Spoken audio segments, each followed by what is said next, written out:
I just noticed that Christian had dropped out of the stream. We'll be with you in a moment. He's just getting back in.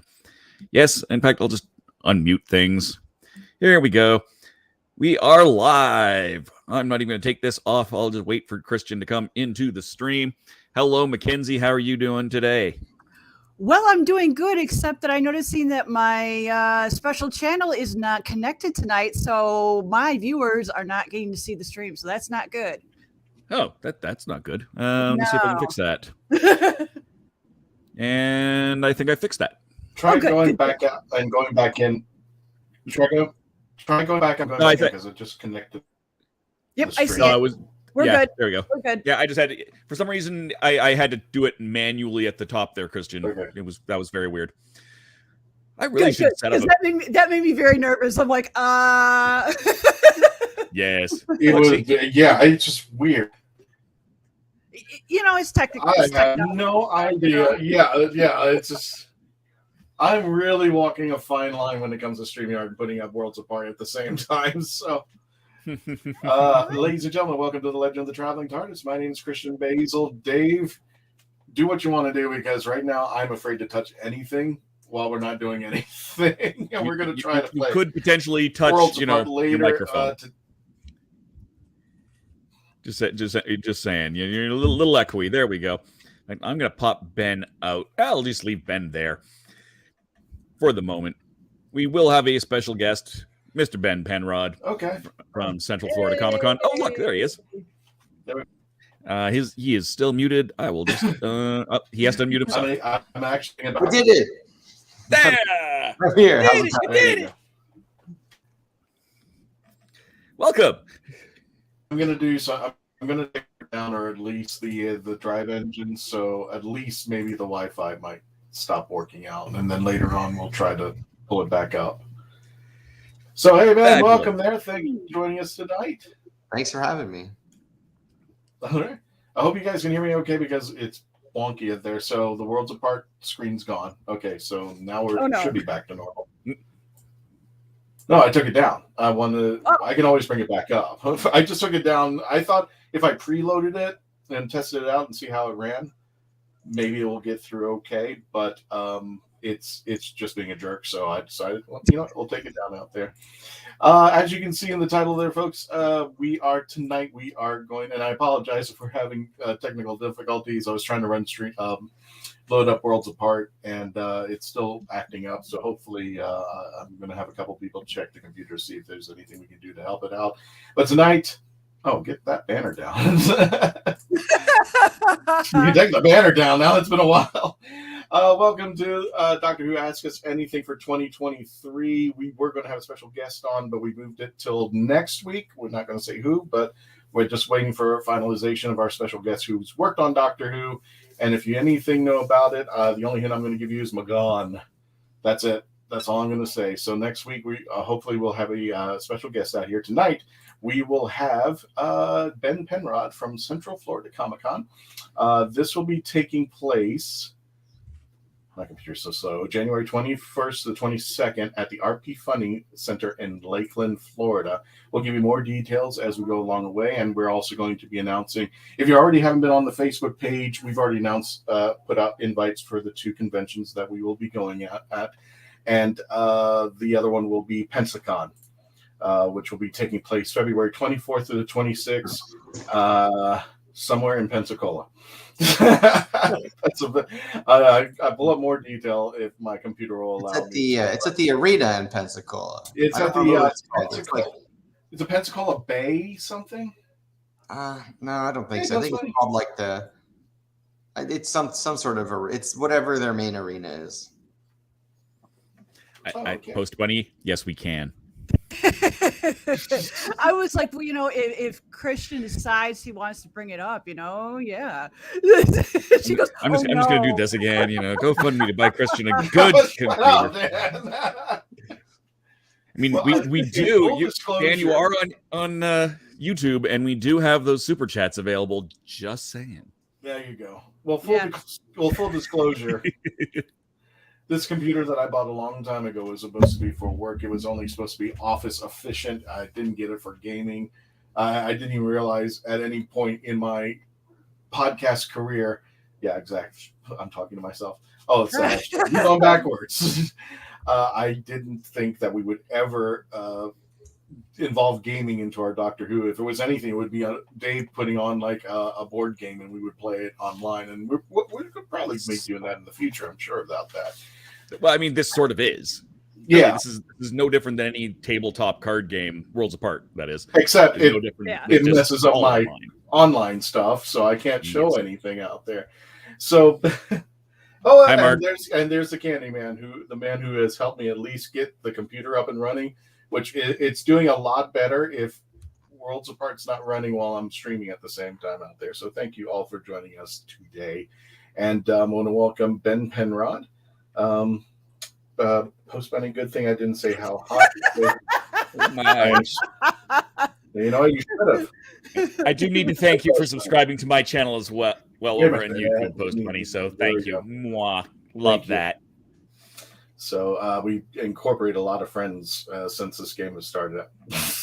Just Lamo was. Yeah. Hey, Hi, Alicia. Alicia, thank you for joining us. We got a lot of people I out don't have icons yet. I give me another week and then I'll have icons. I will. But let me go ahead and let me get things started. I want to welcome our special guest because he's on the time crunch. I know that. But Ben, tell a little bit about about yourself out there to our friends.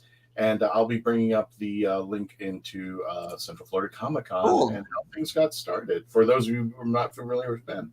Yeah, so I run Comic-Cons in like 5 different states. And this is our fifth edition of Central Florida Comic-Con in Lakeland at the RP Funding Center. And so we wanted to, make it really special. It's going to be bigger than before.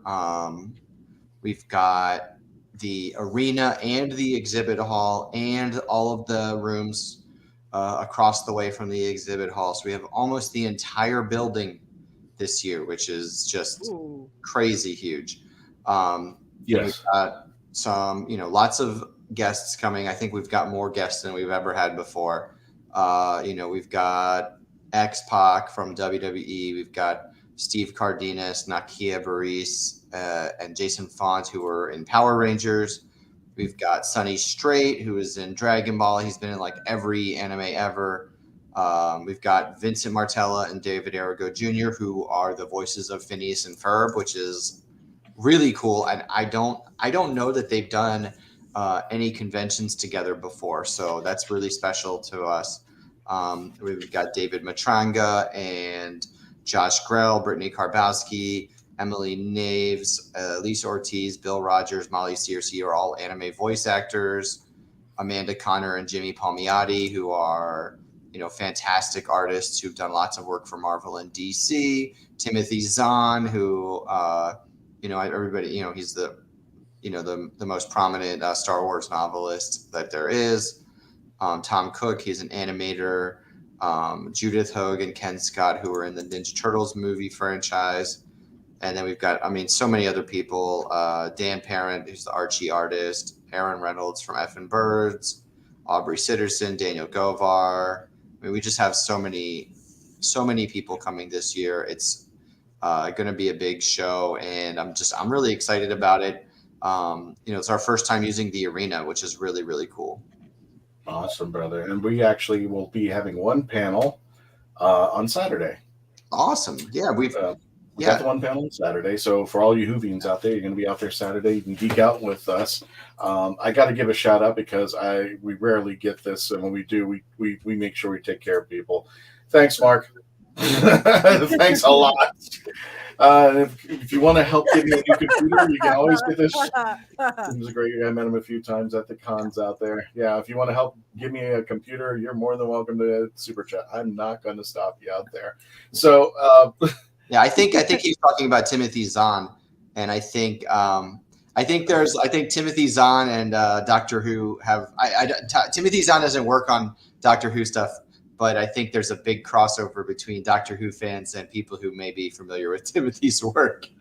I see Dan Noakes here. He's got a scarf. Is that his own personal scarf, or is he actually a Whovian? He's definitely a Whovian. Okay, cool. Yeah. He's Dan is an artist who I've actually known for a very long time, since before I was even running conventions.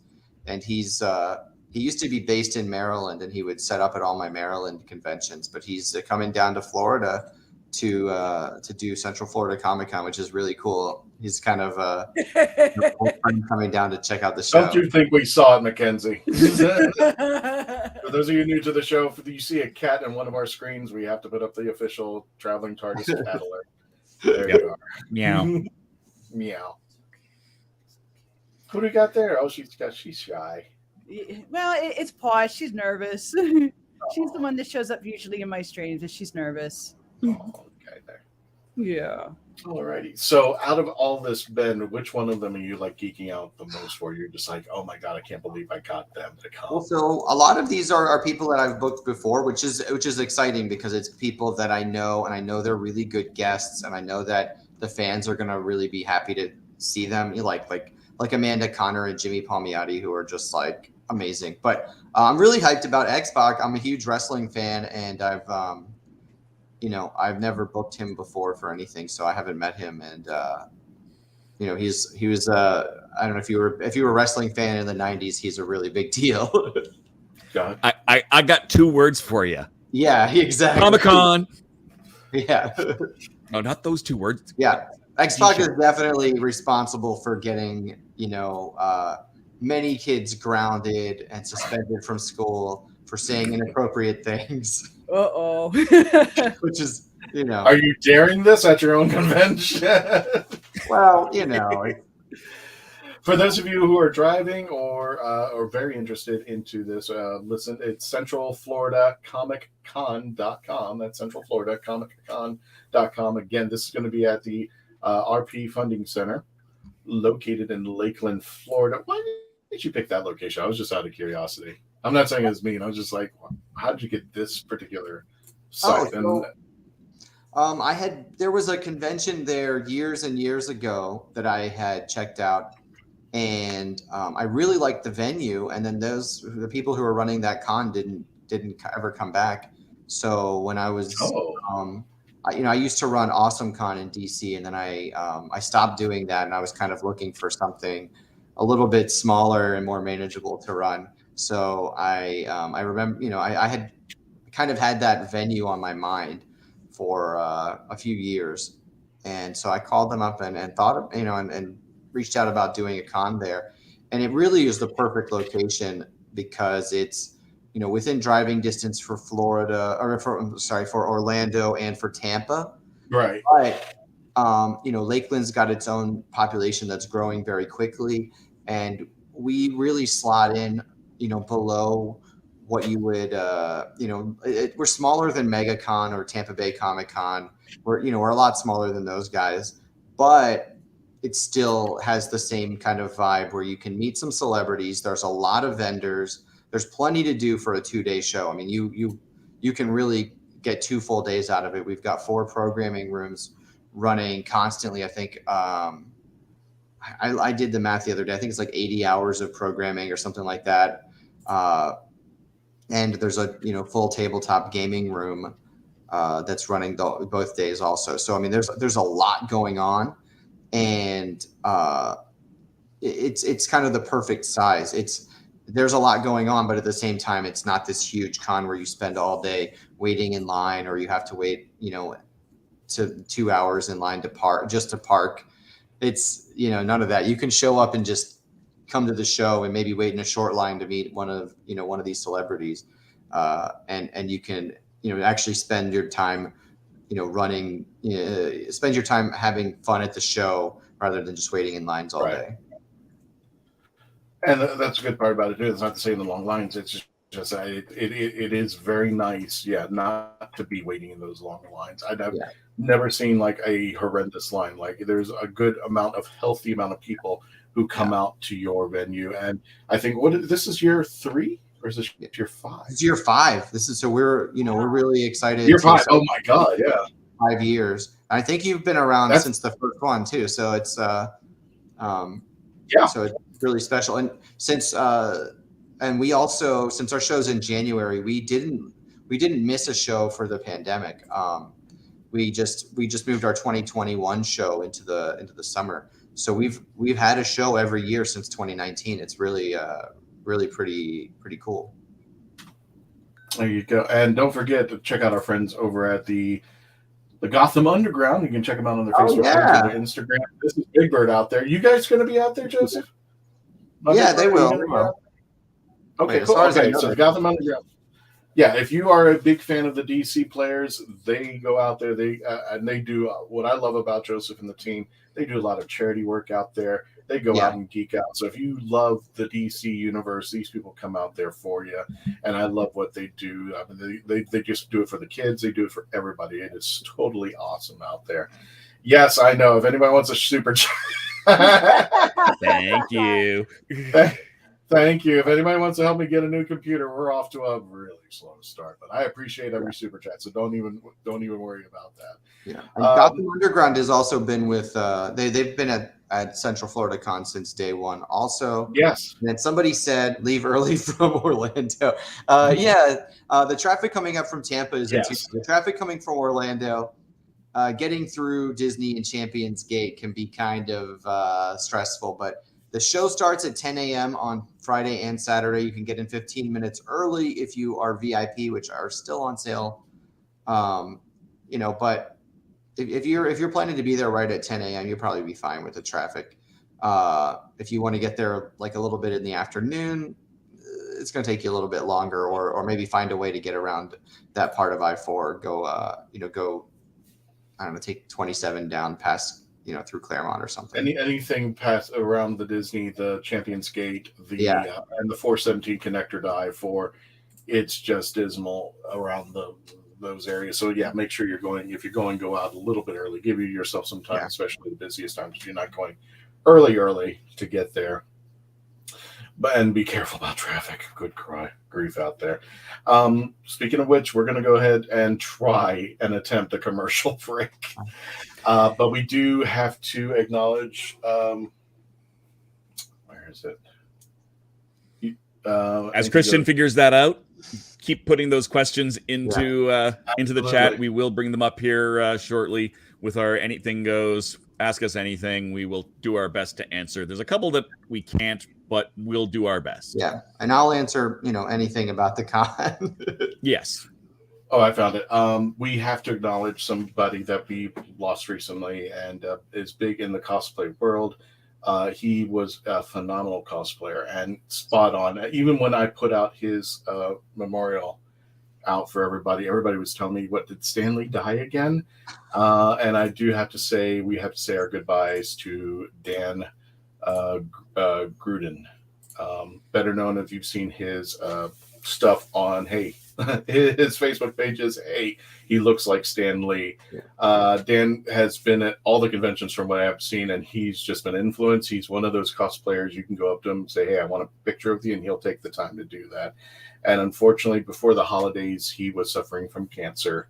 And they did put up a GoFundMe. We're trying to track down to see if they still need help for any arrangements for Dan, but we do wish him and his family the very best. One of my favorite pictures is this one with the Traveling TARDIS out there with everybody. Yeah, exactly, Joseph. Cancer is an evil thing. Cancer, as people say it. But I just love Dan. I just see he goes like, what do you want me to do? And he would do anything. And Dan was a phenomenal cosplayer, and we're the cosplay world and the convention world are just going to be missing out on him. And that is the last picture I took of Dan, which he's with Dalek Hal and my TARDIS. So thank you, Dan, for everything. Thank you for being there for all of us. We're going to go to commercial break, and thank you, Dan. We will return. When we return, please continue to stay logged on, tune in, and become part of the legend. We'll be right back.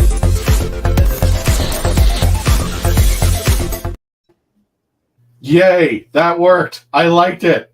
Commercial break. Here we go.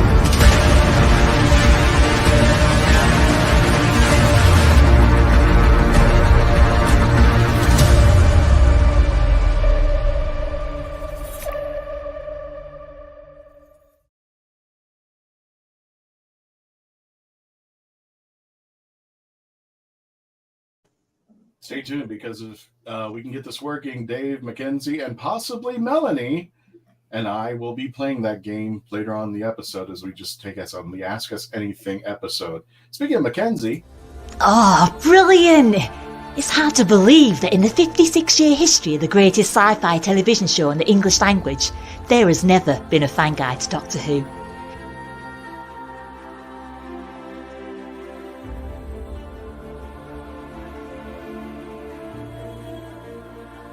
The official books might give you what they think you need to know, but only a guide written by a true fan will give you what you really want to know.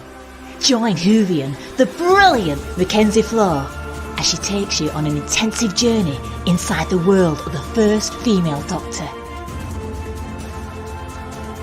In the Binge Watcher's Guide to Doctor Who, Season 11. Right, let's get a shift on.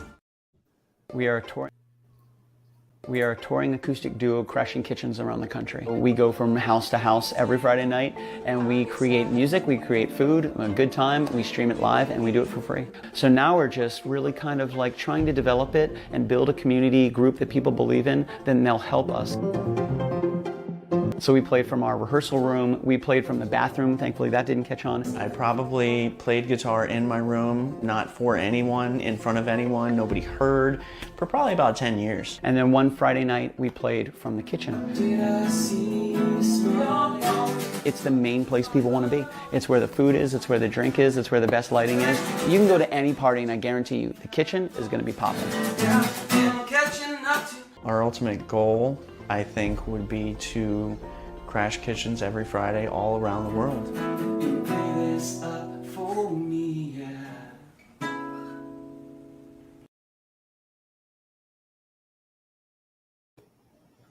Welcome back, everybody, to the Legend of the Traveling TARDIS. My name is Christian Basil, and welcome. Questions of the episode tonight is Ask Us Anything. We have special guest Ben Penrod with any questions that you may have about conventions out there. And I did see a few questions did come up. I'll remove the banner in just a second, but are you guys ready for 2023 is also the big question out there. I was wanting to click on this, but if you want to buy tickets, let me get this out here. While you click that, I have a question. Yes, sir. How come Mackenzie actually got a proper segue? I think that is the first time I've heard a proper segue out of you in how many years? I know. I'm impressed. New you, new me, new 23. So Also, there you go. I got my binge watchers guide right here. There you go. There. I'll just read off the prices out there. And Ben, the weekend pass is still available, right? Yeah, everything's still available. So if you're looking for passes this weekend, I'll read them off to you. For Central Florida Comic-Con, the VIP pass, which includes 15-minute early entry, T-shirt, and art print, only $99. That's unheard of for a day at some conventions out there. Yes. $9. I'm just letting you know out there. But if you just want to get the weekend pass for Saturday and Sunday and see us out there and geek out and see all the celebrities, that's just $40 for the entire weekend. If you only are looking for one day, Saturday from 10 to 6 is only $30. Sundays only $20. Kids, weekend ticket, 10 and under only. They only get $8. That's it. $8 to get your kid in. For the whole weekend. The whole weekend and see all what's going on out there. Again, the optimum ones are the VIP pass for $99 and the weekend pass for $40. So definitely want to come out because we're going to be out there. And guess who's going to be out here? I think Dan is still working on Dalek Hal. So we're going to have at least one Dalek out there. Dalek Wren will be at our booth out there. So you can get pictures of Dalek Wren from the Dalek Builders of Florida. And Dan is going to be bringing a Dalek over to the next convention we'll be talking about later on tonight out there. So, Ben, was there anything else you want to let the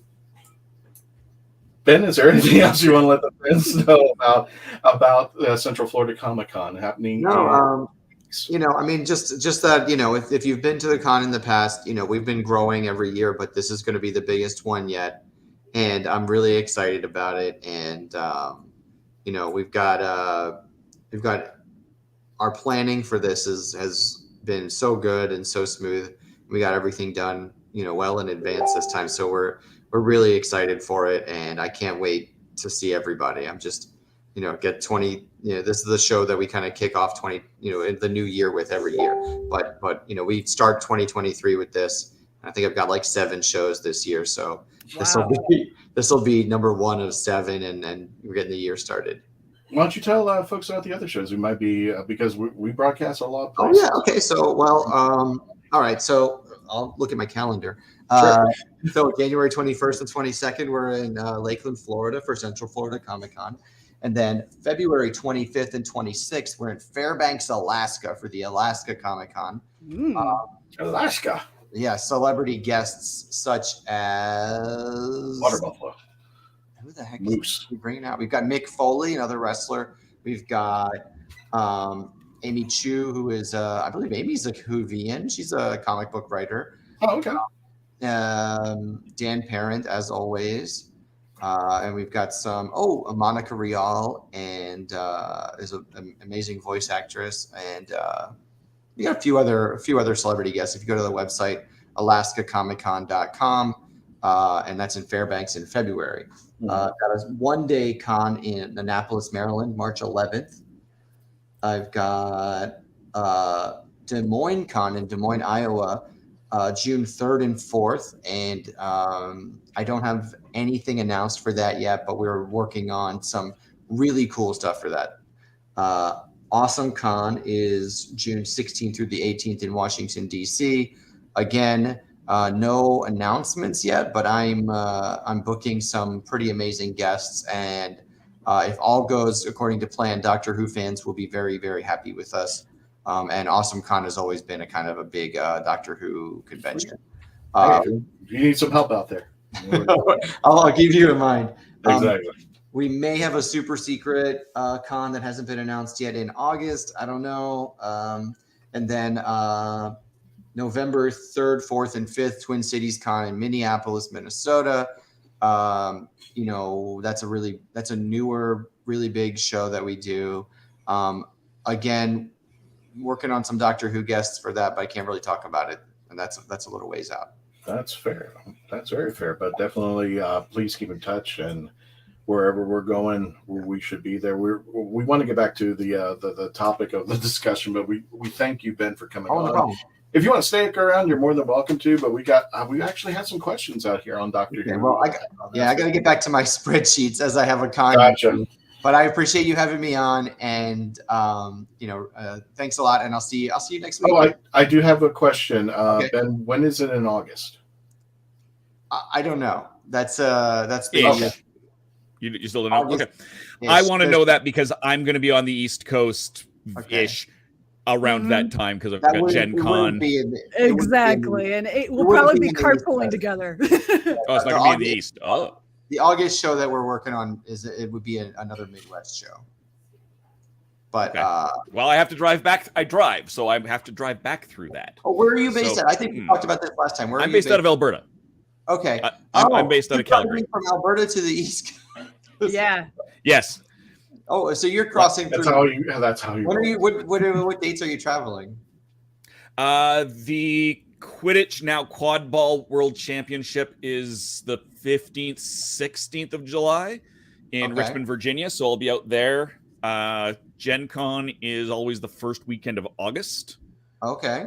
And then from there, I will also be going down to Chattanooga either before, between, or after all of that. I just don't know exactly when. Oh, so you'll be in that. You'll be in that sort of area.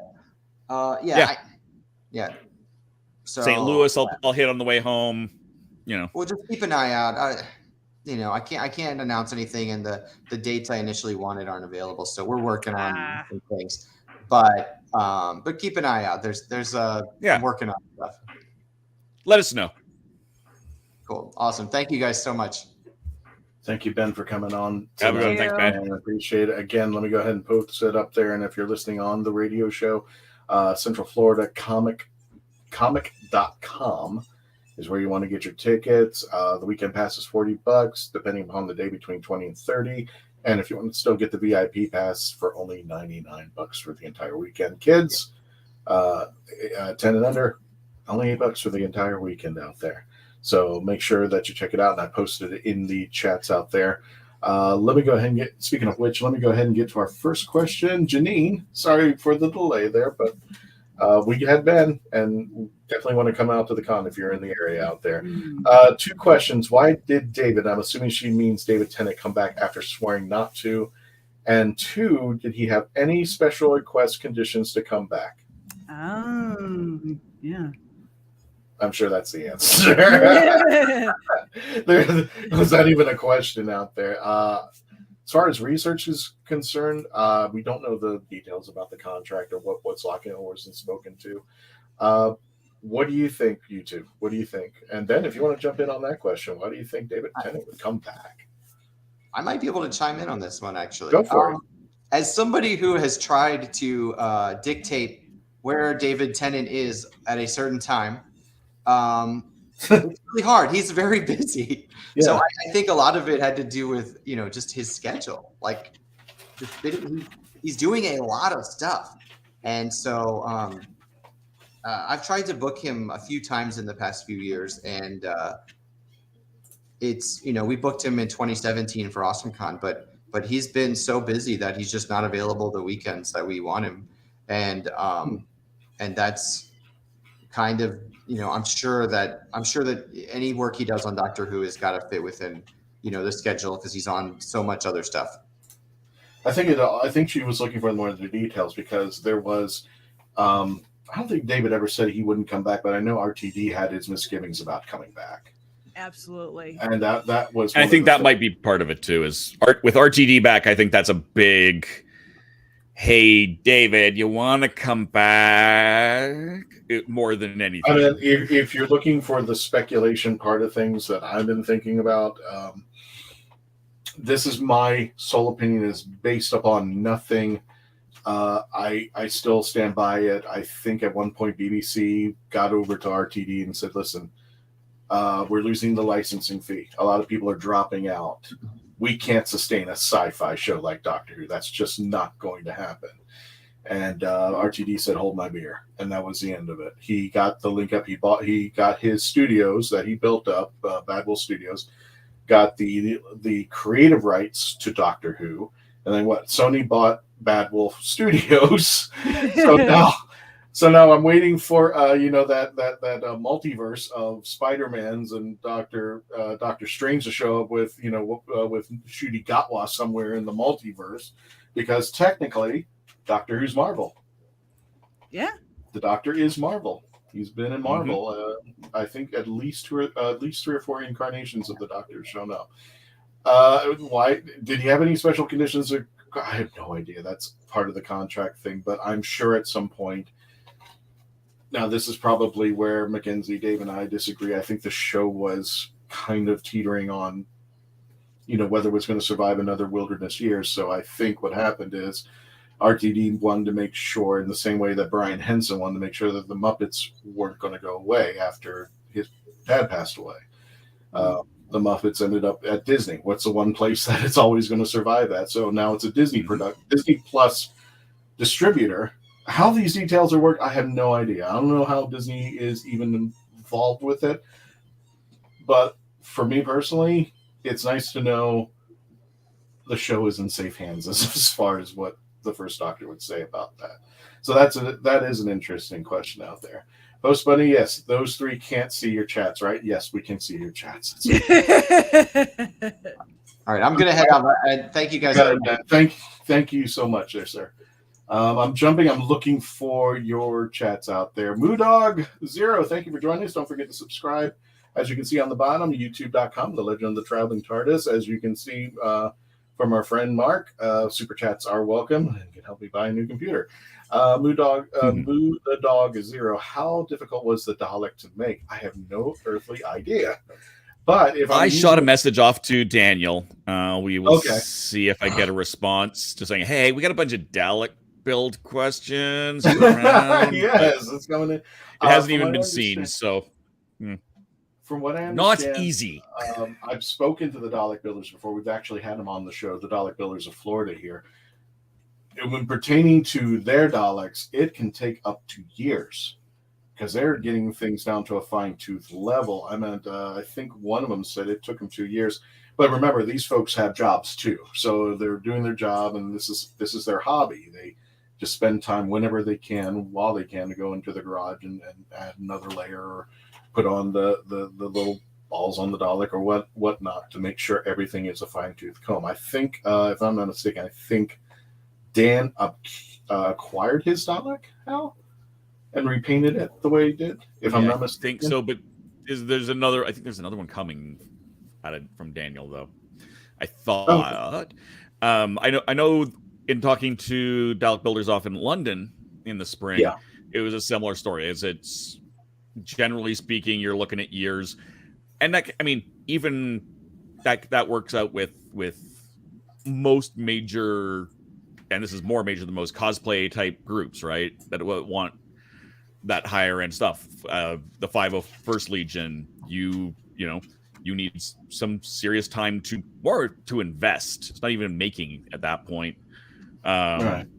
Klingon Assault Group, same idea. You get, promotion based on your costuming as much as anything. You don't have to be screen accurate, but it is, there's levels of interaction that you want from those groups. But Daleks are a whole nother thing because they are both in real life and on the show basically just tanks. Right, and the one that Dan uses was actually an electric wheelchair. They just put the cover right over it. That's how Dalek Hal runs around all over the place. Plus, Dan has added so that he has a modulator in there so he can actually talk to you. It actually can, I think it lights up, if I'm not mistaken. It can do quite a few things. So depending upon the Dalek, because Dalek Ren is kind of like a table ornament for right now. He just sits there. He doesn't really do anything. They push him around and such out there. Here might be one question for you, Mackenzie, because I don't cosplay as much. Janine asks, how has Doctor Who cosplay changed over the past several years? Oh. I can answer it, but I'm not going to be it won't be from a cosplayer perspective, but from what I've seen, yeah. Thank you, Post Bunny. Yeah, the commercial did work. So how do you think Doctor Who cosplay has changed? I think it's gotten simpler in the fact that, with the exception of Jodie, and this is not poking at Jodie's outfit, but, well, no, what I'm saying is when it came to like Capaldi, and I think we can say now with Shooty, if you look hard enough, you could probably find those things at your local thrift store or Goodwill, or you might get lucky and find something of that nature. Kids can go out and they don't have to do an expensive search for, this screen accurate costume that they have. They can find something, for the best secondhand on what they got their budget. They don't have to, have this big thing that they have to go out and do. But what do you think there, Mackenzie, being a cosplayer yourself? How's it changed for you? Yeah, well, I cosplay as both as 11 and 13. For 11, honestly, with 11 and 13, I went for myself as a cosplayer, similar style, where I did go to like Goodwills to get different materials. But most of the stuff that I bought, and that even applies to this costume here, the shirt, I got the shirt that's in the long sleeve shirt that goes underneath. Yeah. And the socks, all of it was built. I bought them all through Amazon. Same with the coat. And then because with Ray telling information about the information of the jacket, I actually had this sewed in. So it has the purple, which a lot of people comment or compliment me on. They're like, wow, you actually did put that actually in there. So I find that for me, it still works the same way. People aren't necessarily like, oh my God, it has to be completely 100% cosplay accurate. People seem to be a little bit more budget friendly than it used to be. Though, I find with Shooty's outfit, it's going to be real simple because his style is just one solid color and one simple shirt. So it's a little bit more simpler. Whereas for me, I feel like Jodie's and Capaldi's, they're outfits were, because there's so many variants. Now, Mhm. Jody her doctor didn't really apply here when it came to variants, except for the shirts. Right. Other than that, everything seemed to be a lot more complicated because you have Well, I the mean, 11 doctor had Capaldi's 11. Yeah. Capaldi's first jacket was able to be bought, but it Yeah. was a 700-pound jacket. Oh yeah, absolutely. Yeah, Yeah, like but that could you was- find you're that at not a gonna- store could you find a Yes. knockoff that would look like the store? That's, you could get the Eventually. 700-pound jacket, or probably find that at your local Goodwill for $7 that looks something like that. Mhm. I kind of like what I call his pajamas. He Yeah. looks like he was wearing pajamas. And I said, oh, look at that for the cosplayer who doesn't want to get up and shower in the morning, just go straight out to the ground. There was that pajama outfit that I called, and making it easier. I think the thing is, it looks like, I didn't see it at first, but if you look at Shooty when he was doing his little spin with Millie out there when they were doing the recording, I could see straps coming out of his coat, and I'm like, oh my God, is he wearing a bathrobe? Is he just getting out of the shower? Because, well, no, I can't make fun because when I was a kid cosplaying the Doctor for school and stuff, when I tried to go out there with it, I actually had what was a plaid coat that was supposed to be trying to emulate the Fourth Doctor at one point. I had this, didn't have the colorful scarf, but I had this red and white scarf that was really long, and I used that to emulate what the Fourth Doctor was. It wasn't even close enough, but I tried. Sorry, I'm a kid. Not gonna lie, I kind of now want to find like an actual bathrobe in that print, maybe some pajama pants in that print. Yeah. I'll have to do, I'll have to do like a David Tennant hair kind of a thing. I know it's not the costume he's wearing at the time, but close enough. But yeah, no, now I kind of have to do that. I'm thinking also from me as from starting as a cosplayer, my first cosplay in the Doctor Who universe was 5. And so making his pants, my gosh, I had to go to a place called Spoonflower and actually get the material and then sew that all in together. But of course, now the pants don't fit. So I'm like, oh, great. I'm going to have to rebuild it all over again. But the jacket itself, I got at Goodwill. And then all I did is just added in the red to the jacket. So it worked. And Capaldi's actually, his cosplay is one of them on my list I want to add because I don't see, when I saw Shooty stuff, I like his costume, but as a cosplayer, I'm like, I don't think it's going to look good on me because I'm a redhead. It's probably going to wash me completely out. I'm like, nah, I'll wait for our variant. Hopefully there's 2.0 for Shooty out there, just like his predecessors have had little variances on their costume, except for, well, actually, Capaldi, when he went to bedtime clothes. Oh, yeah. That was a complete flip. When he went was rock and roll Doctor, it was a complete change of things. Alrighty. Well, without Commercial further break. ado, we're going to commercial break. When we return, we're going to continue with your chats, and we're going to try to see if we can run a game, and hopefully Melanie will be in to play with us. So please continue to stay logged on to and become part of the legend. Here we go. Sorry, hang on a second. Let me get rid of that panel. Don't you love technical?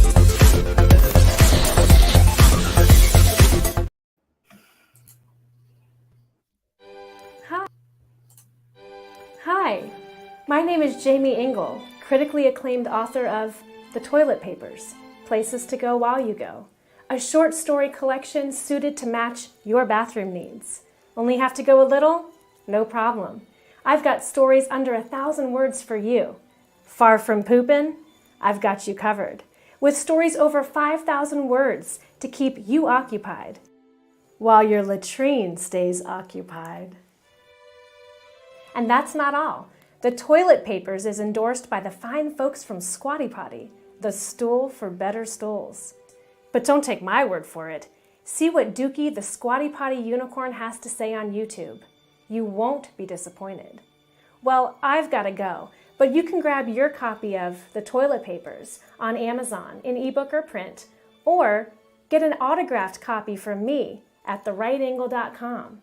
And don't worry, I promise I'll wash my hands first. The Toilet Papers. You might just stay in the bathroom longer than you need to.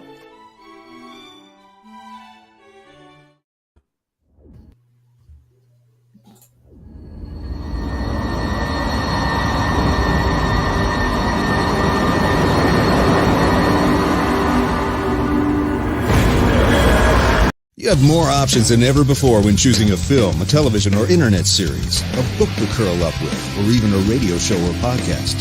Get to know the people who are creating for you. The Hangin' With Web Show, hosted by award-winning author and journalist G.W. Pomacher, is the internet's fastest-growing web talk show series.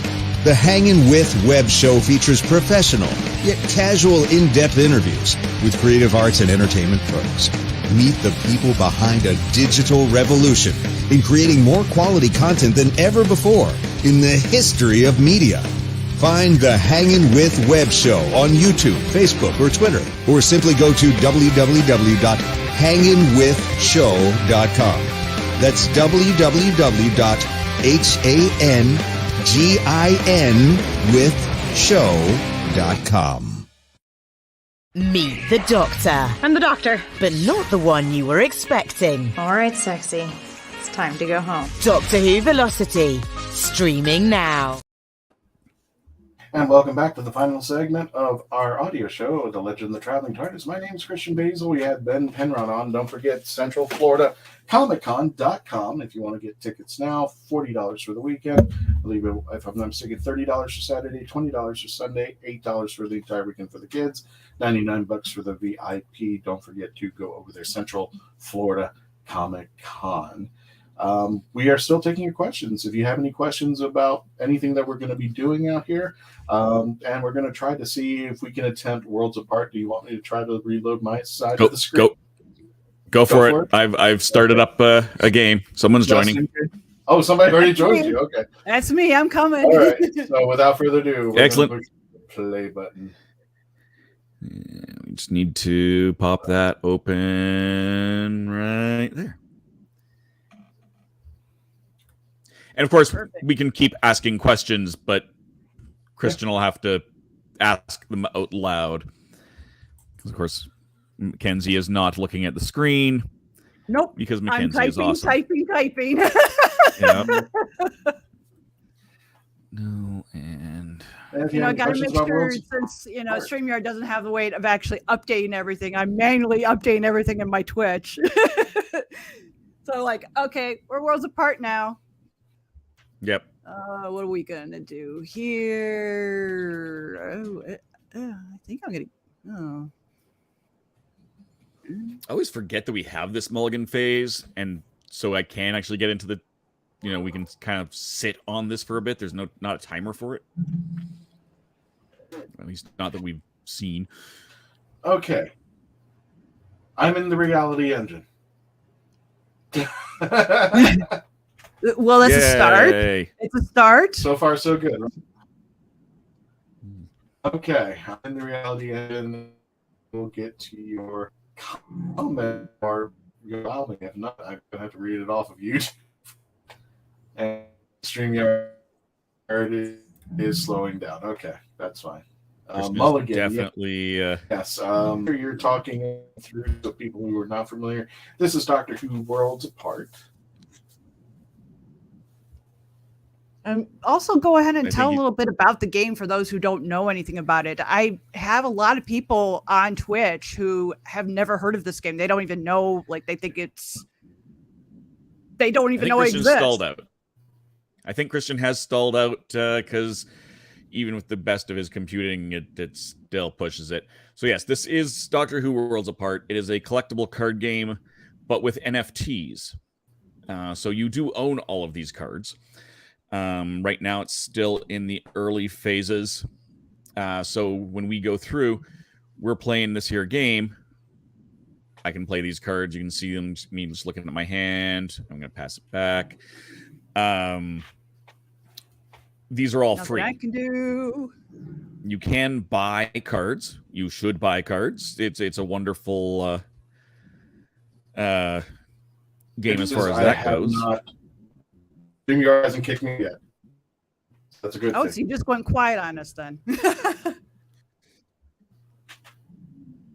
Go. And I've chosen to attack there. So yeah, and the nice thing is because this is all NFTs and all, so every card that you have has its own serial number basically.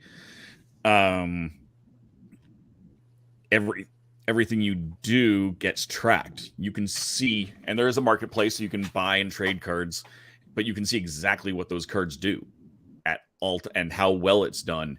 And eventually they actually level up, unless that's something that's changed. So it's really kind of a unique spin. And if the game ever dies, you still own those cards because NFT, that's how NFTs work. Whether you want it to be that or not.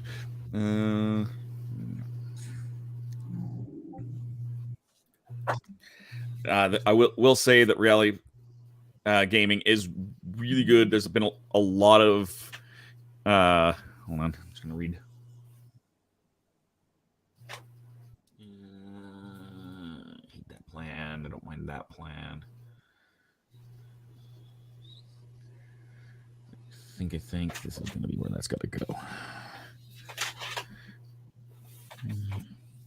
I think my computer's still working fine, right? I can hear you guys perfectly. Earlier. Awesome. Oh, that's good. That card that does. I know that the card, the Pirate Sea Devil, deals 3 damage.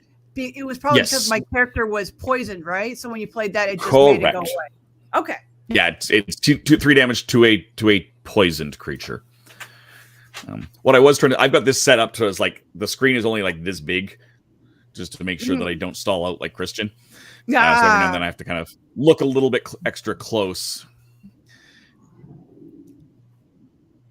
But what I was about to say is reality gaming is, there's been a lot of thing about whether NFTs and blockchain chain technology is environmentally sound because it uses up so much power. They are as carbon neutral and I think actually carbon negative as a company. They use their stuff very, very well, and do everything they can to avoid causing damage. They're very good insofar as that. I should have probably blocked at least one of those. I was gonna say, I'm like, why didn't that block? Because I'm a fool. Every now and then, you know, that is something you have to manually do. It's something that you have to actually say, yes, you need to block. Let's see.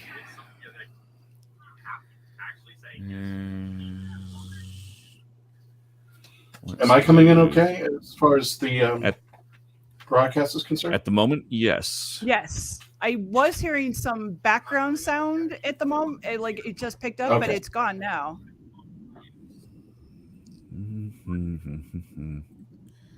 Oh no, because I've been, when the audio starts to bork out on my side, I'm running my YouTube, my personal YouTube, so I can hear you guys. So if the audio goes out, I've been turning up the volume, picking up my Blue Yeti. So that makes you're hearing sense. yourselves talk again.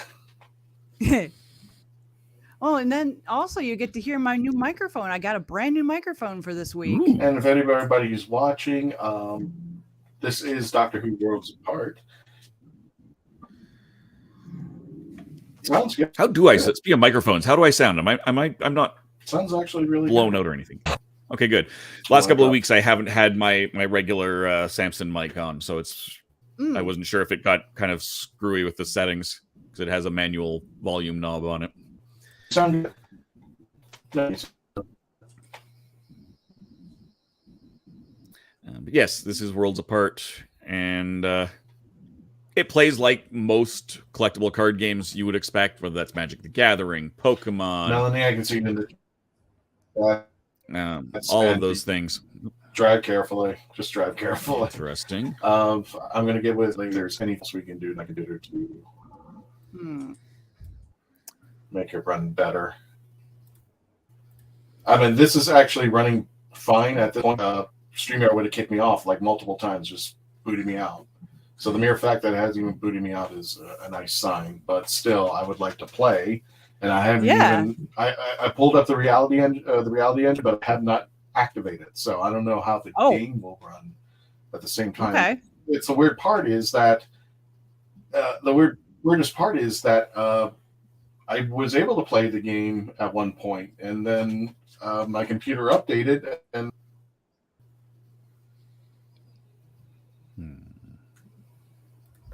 I agree, Post Bunny, on that one. She said the reality engine sounds intimidating. If you were Dave, if you want to bring up the chat, go for it. Oh, Post Bunny, it is did not hear what you just said. As a Post Bunny, the reality engine is very, very intimidating.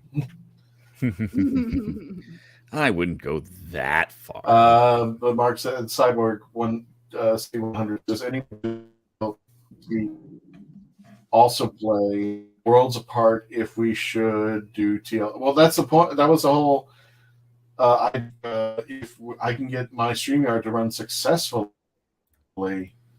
with this, it would do tournaments. And I'm got some ideas on how and who towards later on. So we're working on it, but now Mackenzie's played a little bit on her Twitch should come channel. up with a prize. That's Melanie, and yeah, she likes the idea of doing. Trust me, her computer is doing wrong. Yes, I'm acting against Mackenzie on Twitch channel. Yes. Stupid pigs. But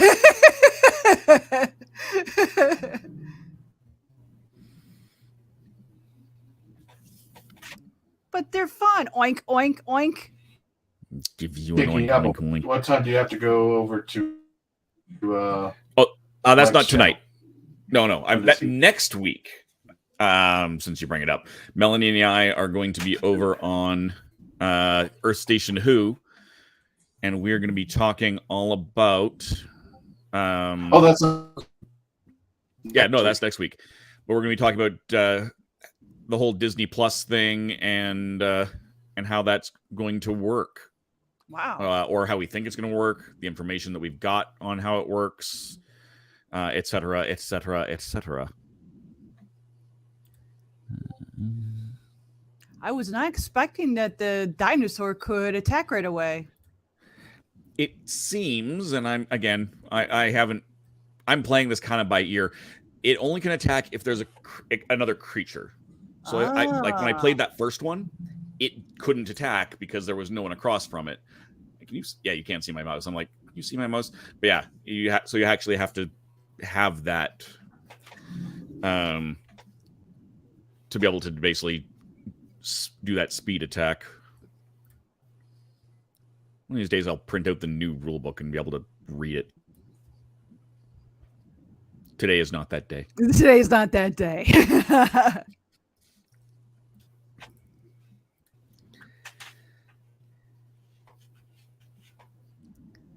Now, for those who are watching at home, you can see that my one Triceratops over here is poisoned. I'm sorry, what was that, Christian?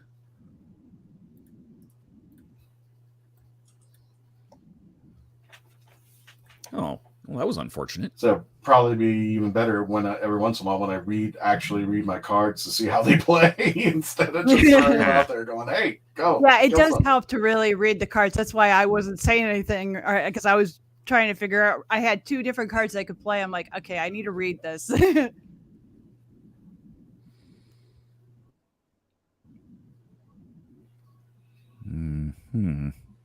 No.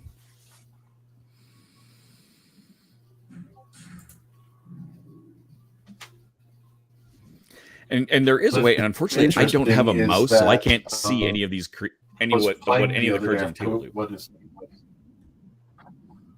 Sorry, go ahead, Kristen. Yeah, I didn't hear what you said either. And the guy that I was playing with, he had all of his back cards out. He had all 5 of the back card rows going out there. Every time I put out a monster, it would kill them. I was just like, what the heck? I can't even play. I can't even get anything out of the deck. Yeah. Well, he must have had a deck that was on the defense then.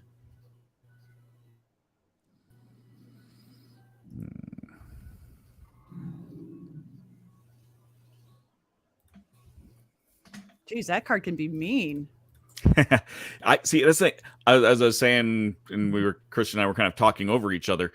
I'm not playing with a mouse, so I can't right click any of these, and it doesn't seem to want to control click the way normal Mac trackpad would. But I can't see what any of these things do that once they're played. So that it's a little bit of me trying to remember and me just kind of going, oh, okay, there's something over there that's going to hurt me. I don't like that. Also, the thing poisoned the wrong guy. Yeah. Not cool, dude.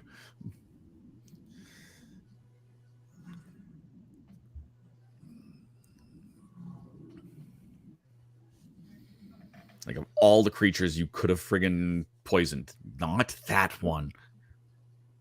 I would say I'm getting a little bit better at this game because I'm thinking more strategizing now. Definitely.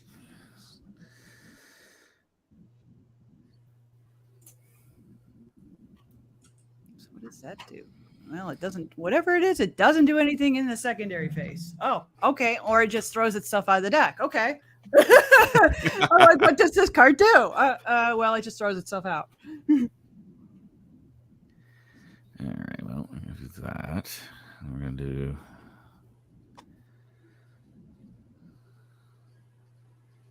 that.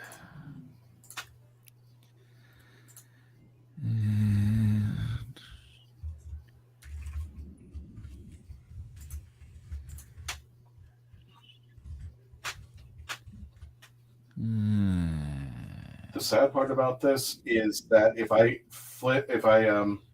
alt tab out of StreamYard and go to Worlds Apart runs fine. That's interesting. StreamYard acts weird. So yeah, I'm right now I just on the occasion just said it's waiting for opponent, and the counter is running fine. So I don't understand. I can't do anything. That sucked. Wahaha. In fact, you guys can hear me okay now, right? Yeah. For the most part, yeah. So you guys can hear me okay? Yeah. That's really weird because I went over to the reality engine and you can hear me. So I got to get out of StreamYard to actually play the game. Well, no, you're still in StreamYard. You're still like you're in StreamYard. That's why we can hear you. You're still, you just don't have your camera on.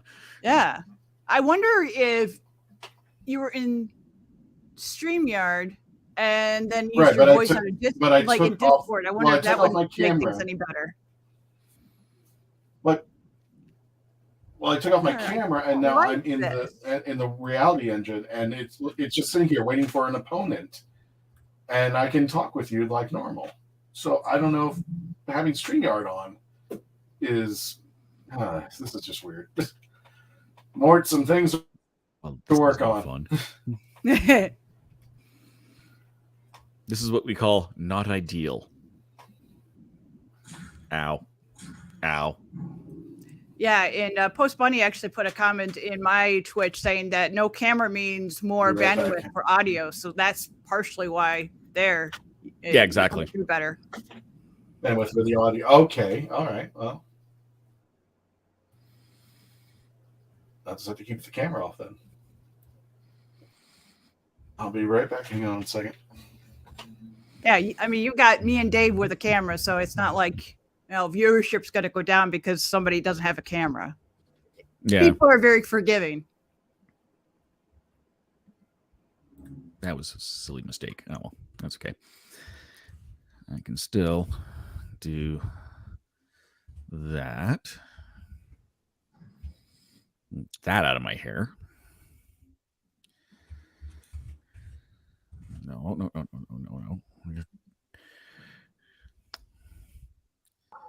And can I? And I'm hoping that whatever you put down. Oh, Aaron. No. Okay, so we don't have anything on there. We got nothing. Like, nope. Okay, because I was like, I was distracted making someone a mod. So and I'll come back. I'm like, oh, okay, 2 things are gone. All right, I can work with that. Yep. Lots of poison killing. That's about all that was. Yeah. Well, I still don't understand when this particular card. So I'm going to ask you. So the Dalek casing card, that event card that gives you the if I had a Dalek on the board, it gives you a gains of 1+1 with armor. And then otherwise it erases it. I don't know when you can play that card because I tried playing it before in the secondary phase and it just went out of my hand. So it didn't do anything. Weird. I haven't played Dalek, so I don't really know the timing on that. Yeah. Oh. Well, oh this hand, I'm just like, really? I'm like, can I play some genius Genshin innovation where I can turn these cards into something I could use?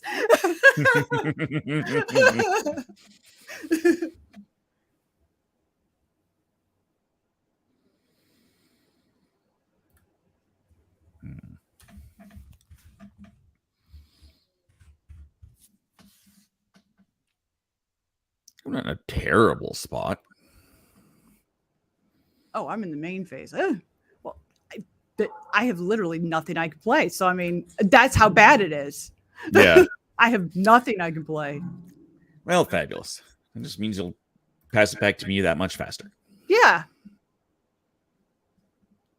But also you can see how much Artron I have too. So that when I eventually can get something, I would love to be able to throw things out of my hand. Be nice, wouldn't it? Yeah. You can't play anything. Gimme.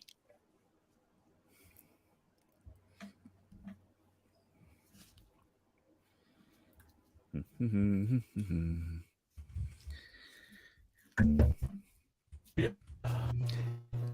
was a very productive second phase for Mackenzie. Yeah, very productive second phase.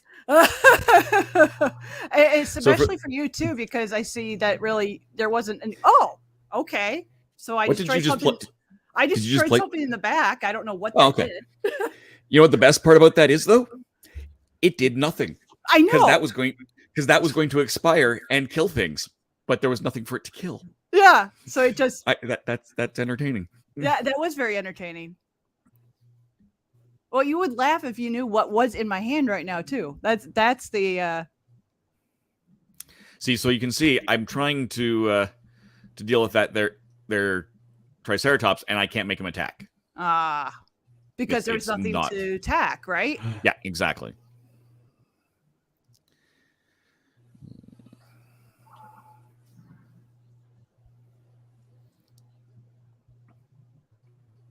This will be fun next turn.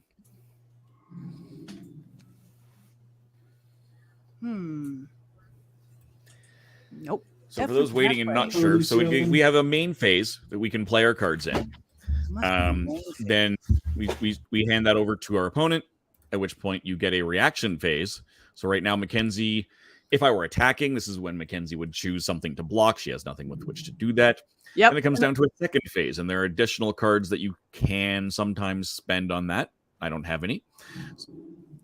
So finally, I get something I can do. Good Lord. I don't like that. I don't like hearing that. That was not a good thing. You're supposed to have things that you can do. No. We'll be dead.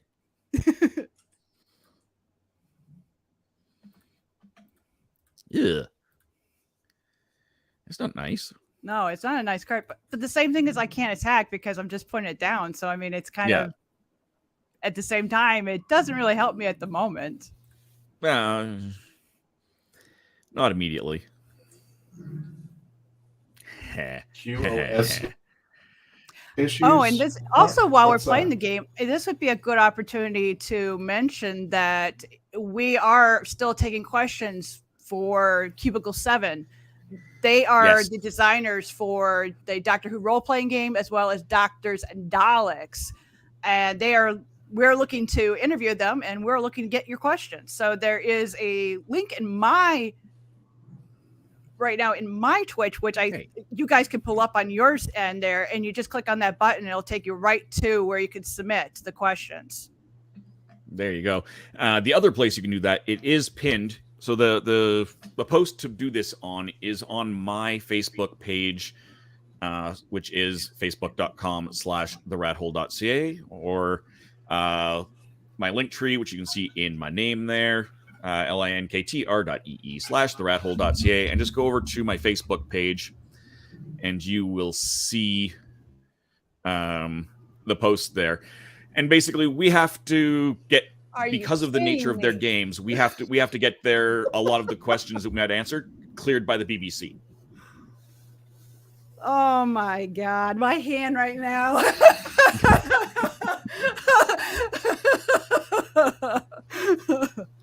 Oh my goodness. And Poppy, actually, we have not, or excuse me, Post Bunny, we actually haven't. We haven't gotten a lot of. We've gotten some questions. If you had one, more. Surprisingly, no one's. Yeah, go over and put that question. Yes, that is definitely a question that I want to ask when the time comes. But no, no one's put it up there. So if nothing else, just for the algorithm, go and ask the question. Yeah, exactly. And that's as important as anything else. And please share that post out around on Facebook. I think I also put it onto my Twitter, but I'd have to double check, which is the Rathole DOTCA, because Twitter hates fun things like, dots. Yeah. Oh, recently, though, the policy, I think, changed. You couldn't even post like links anymore. They were banning. Oh, no. My actual username, though, on most social media is the rathole.ca, because that is my website and that is the name of my company. But at the same time, you can't put that period into your username on certain platforms such as YouTube and Twitter. It's more what I meant. So now we're gonna have some fun. Hello. oh yeah, that's a real mean dinosaur. Yeah. I like him. I like him a lot. I can see why. Oh, jeez. Yeah, that's why I'm like, well, I was feeling good up to this point. Yeah, that hurt. This is gonna sting a little eventually. Yep.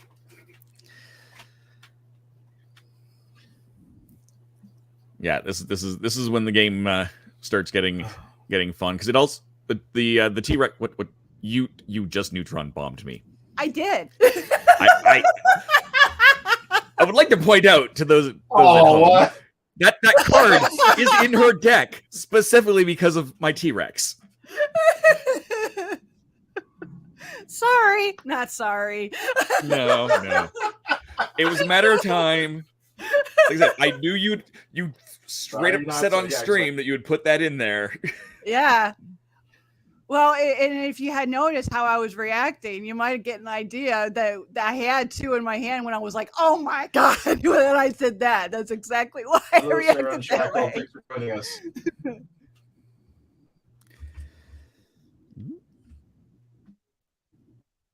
Good. That's annoying. Longest and welcome, game Sir Unshackled, to the stream, as well as Post Bunny's been in here, and my new mod, Lucy, Alin, and also, if he's still in here, Third Son Was Taken. Thank you all for coming into the stream, and any lurkers. Okay, you're in your main phase.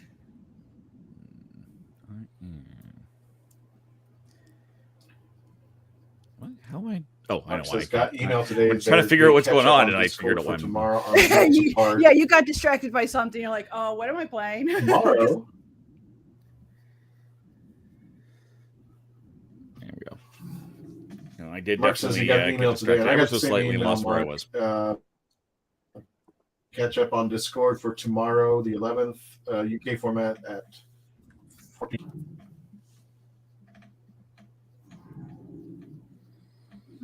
Okay. Longest game ever. Longest game ever, yeah. It's because we're actually I think Dave and I both have gotten better, and we're more strategizing now. I think that's why. That's definitely part of it, yeah. I mean, if it wasn't for that neutron bomb, it would be over. Yeah. Like it's that's not fun. I did not actually want to play the card that I played. In everybody's pocket. Like, I did not want to play this particular creature at that time, but it's useful. Mm-hmm. It's definitely useful. Well, now it's less useful because there's a creature opposite it. Yeah. Now is when I would have wanted to play that. And it is, I think that one's actually an instant, so I could have actually waited. Using a neutron bomb. That's fine. Fine, just fine. Burning, using a neutron bomb.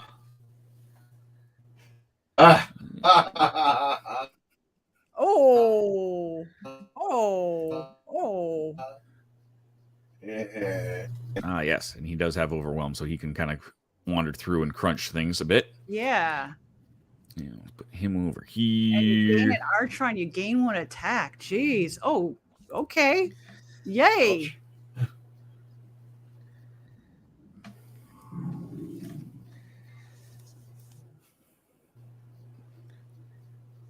Mwahaha. Yes. Apparently, I didn't even notice, but apparently your bot mod says you cursed. I didn't even notice. I did apparently, and I didn't even notice I did it. But that's exactly why I have it, because I have these new things on my stream where people who are watching, they can count how many times I die, how many times I curse on stream.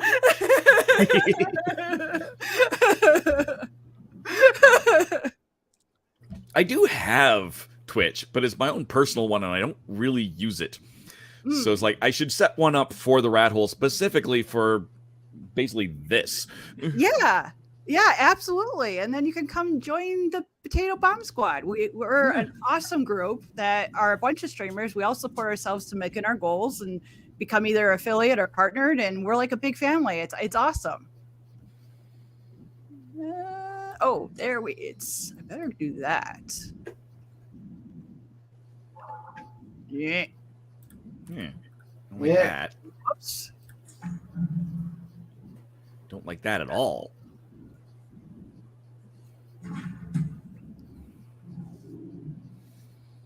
Okay.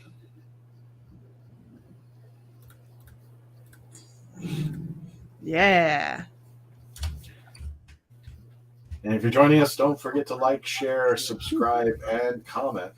Help you out on our YouTube channel out here. And of course, you're joining us also on our live stream on Twitch. You can subscribe to our Twitch channel as well. I have to make an adjustment to my stream element because whenever I talk about PPS and put the link out, it responds back with GG.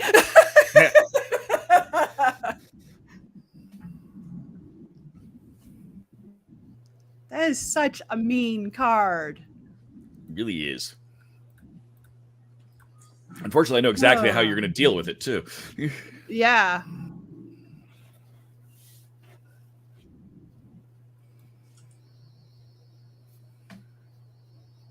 You meant like that? Yeah. Just had a thought. Just had a thought. Okay, Hey, babe, stand by. I'm going to try something. Hang on one second. I'm going to try something. And Post Bunny wrote GG, so it's responding back with GG. That's what it's supposed to do, but for some reason it picks up discord.gg and it responds back with GG.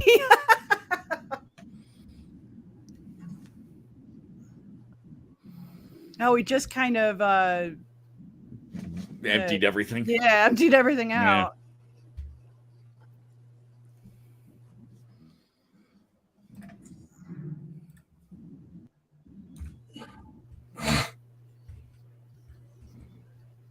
I'm fine with that.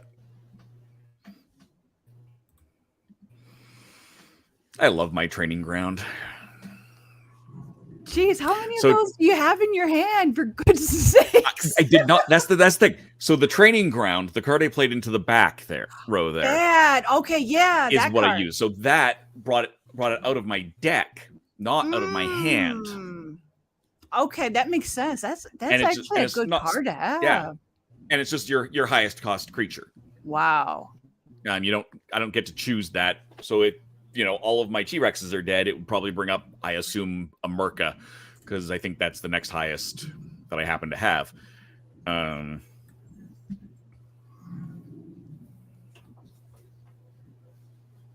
But but it's nice because it does help get these big guys out a little bit faster.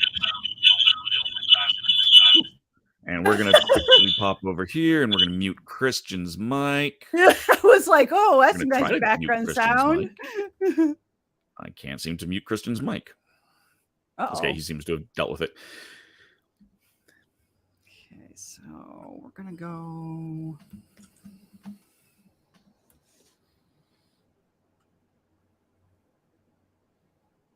Well, that's no fun.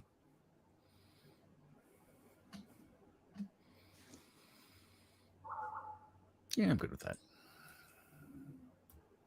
I'm less good with that. Yeah. Post Bunny said that she joined PPS, and as soon as she did that, then Christian's mic started messing up.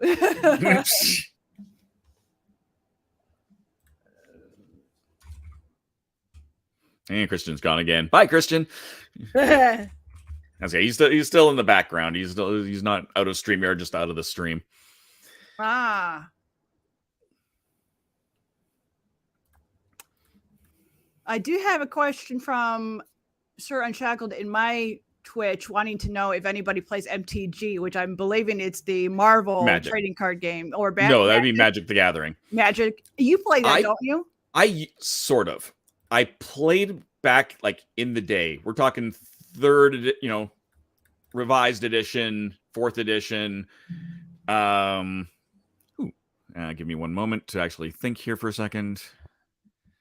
We're gonna do that, and we're gonna do that. Oh. And then, oh wow! He said he's been playing since '96.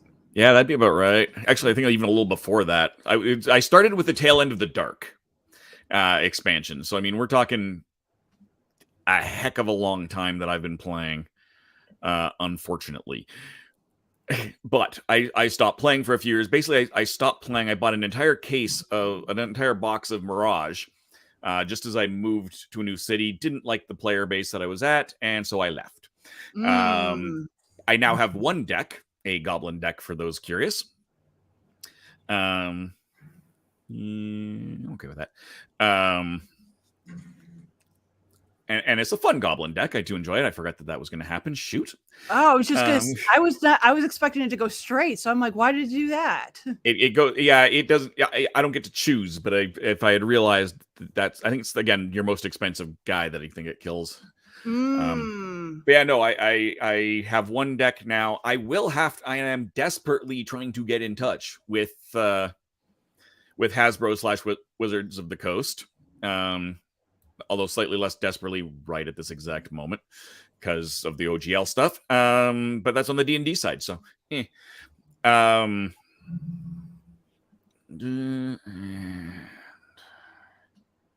right. Can't do that. Shoot. That's not good. Yeah. So I'm going to be doing, I do, because they do have probably around November, right around the actual anniversary. They're bringing out a Universes Beyond game, which is basically Magic, not in the Magic universe. Oh, it's a neat little concept that they got going on. Basically it's a neat little concept they've got going on. They've got others. They've got a Warhammer set. They've got a Lord of the Rings set coming out. They've got a bunch of different sets. But obviously, here I am on the Legend of the Traveling TARDIS, and I would really like to be able to review. I totally screwed that up. That's okay. I would like to be able to review that game. It is what I do, after all, is reviewing board games and tabletop games. And while the rathole.ca does not have a giant amount of followers, and if you'd like to follow me on various social media, hey, that'd be awesome. But I mean, here in the Legend of the Traveling TARDIS, we've broken 65,000 followers on Facebook. Yeah, and not everybody of those 65,000 people are going to be Magic players, and that's exactly who they want to attract with these sets. They're trying to get the not players to come in and play. So I'm hoping that will be a thing that I can, make happen. Yeah, that would be amazing. I know, like, doing like content creation for different things, getting to, brush out or open up with different things that you can do. I was actually speaking with a content creator last night who does Spellbreak, which was a game that I kind of imagine it a little bit like Fortnite, but except we had all to do with wizards. And unfortunately for me, I wasn't very good at the game, and I would get killed right off spawn right off the bat because it was a very competitive game.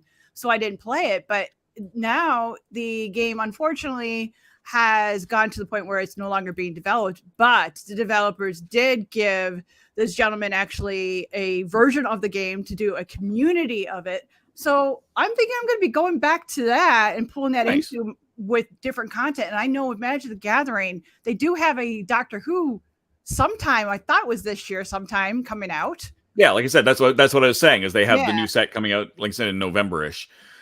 When do you use, there's like something that you can use Artron. Is it the power button that gives you cards? Yes. Yeah, like that. Can you guys hear me okay now? I mean, you're a little tinny, but yes, we certainly can. Okay, well, I'm doing this. I'm running StreamYard off my cell phone and running Worlds Apart off my computer. So if this is working, we could do something this way now. Yeah, that would work. That would definitely work. Another way you could try also trying with Discord, see if you sound better in Discord. We could try that too. Sure. And I totally did not hit any attack there because I ran out of time. I'm like, oops. It's okay.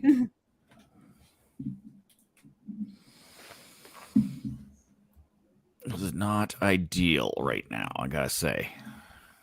Hello, Melanie, if you can hear me. Hello, I can hear you. Cool. Hi, Melanie. Not only could I hear you, I'm the one that brought you in.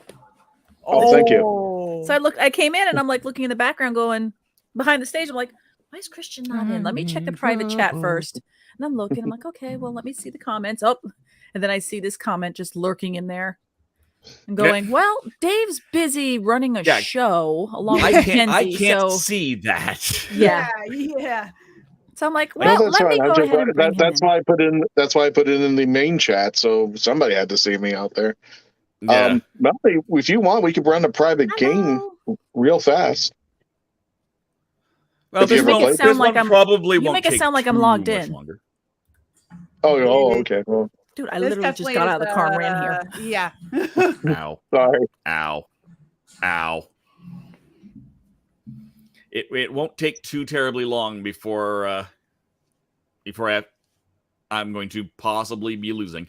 So Cyborg T100 says, I have been told that there will be a 4-person Doctor Who MTG commander deck for about 50 to 60 pounds per deck. That sounds about right. That sounds about right. Yeah. Yeah. I still haven't opened all my decks up yet. Damn. I assume with you guys playing, you're not going to see the comments. So I'm going to read the comments. Thank you. Yeah, I definitely appreciate it. Because he's on there. Everybody's been reading off the main, and I'm like, I'm reading off my Twitch. Exactly. Yeah, exactly. Like, Sir Unshackled says, yes, I had heard that. Yeah, that sounds about right. They haven't released all the details, but that definitely is sounds about right. That's the price point that looks like it's coming on. Yeah, which is unfortunate, but also true. So I guess for at least right now, until we straighten out things on my computer, this is how I'll have to play Worlds Apart. I have to go cell phone, StreamYard, and Worlds Apart on the computer. Company. You know, you can't just do it a little. You got to do major. Ooh, a security fraud. Or, well, at least it works. And the only problem is unless I pull up YouTube on my laptop, I can't see anything. No chats, no nothing. Well, no, that's how I had to do live streams. Wow. With my to do art streams via live stream is I had to do one camera was my laptop and one my microphone, my camera for me is my desktop. But that's common to what Dave has to do as well when he does all his multiple camera things. It's a separate. Oh gosh, technology stuff is just Oh, I didn't even think about that. Maybe I'll try to clean up the laptop a little bit and make that the Worlds Apart game and just run StreamYard from the office computer. Yeah, that might not be a bad idea. I didn't would even say know we- you had a laptop.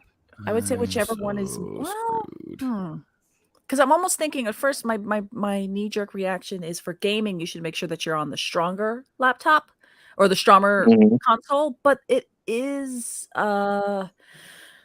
it's a browser-based game. So I'm almost at the point of not saying that, but the recommendation should be whichever one is hardwired into your internet and not on Wi-Fi. Yeah.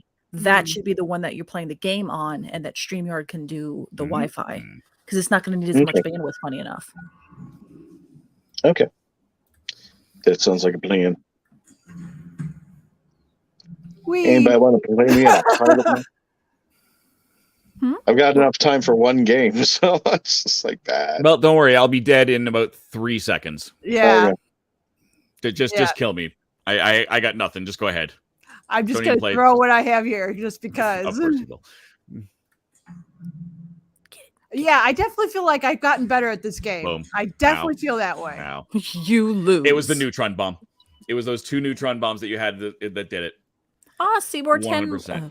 Aw. All right, so I've got that out. Thank you, Cyborg T100. He gives £2 to the show, mostly because hashtag Christian really, really needs a new computer.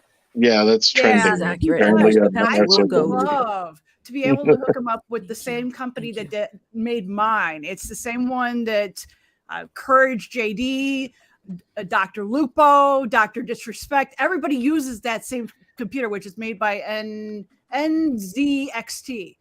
Great company for. Melanie, do you have yours up? I do Your not. Worlds Apart up? No? I do not. Okay.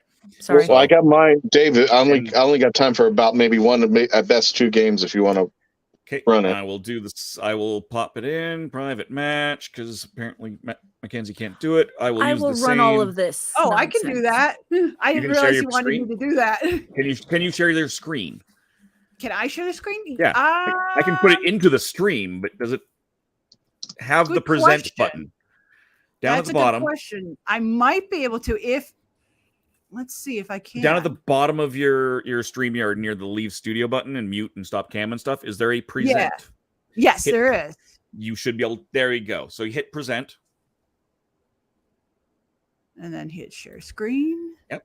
And you then, should be able to choose the window that is Worlds Apart. Yeah. So this is Worlds Apart here. And if you want to set up the private, before I bring it into the stream, go ahead and set up a private match for Christian. T-TARDIS. Yeah, I'm just going to do that. All right. Oh, and I'll just add it into the stream now because no one cares. That's There why I we go. used the old one. Yeah, fair enough.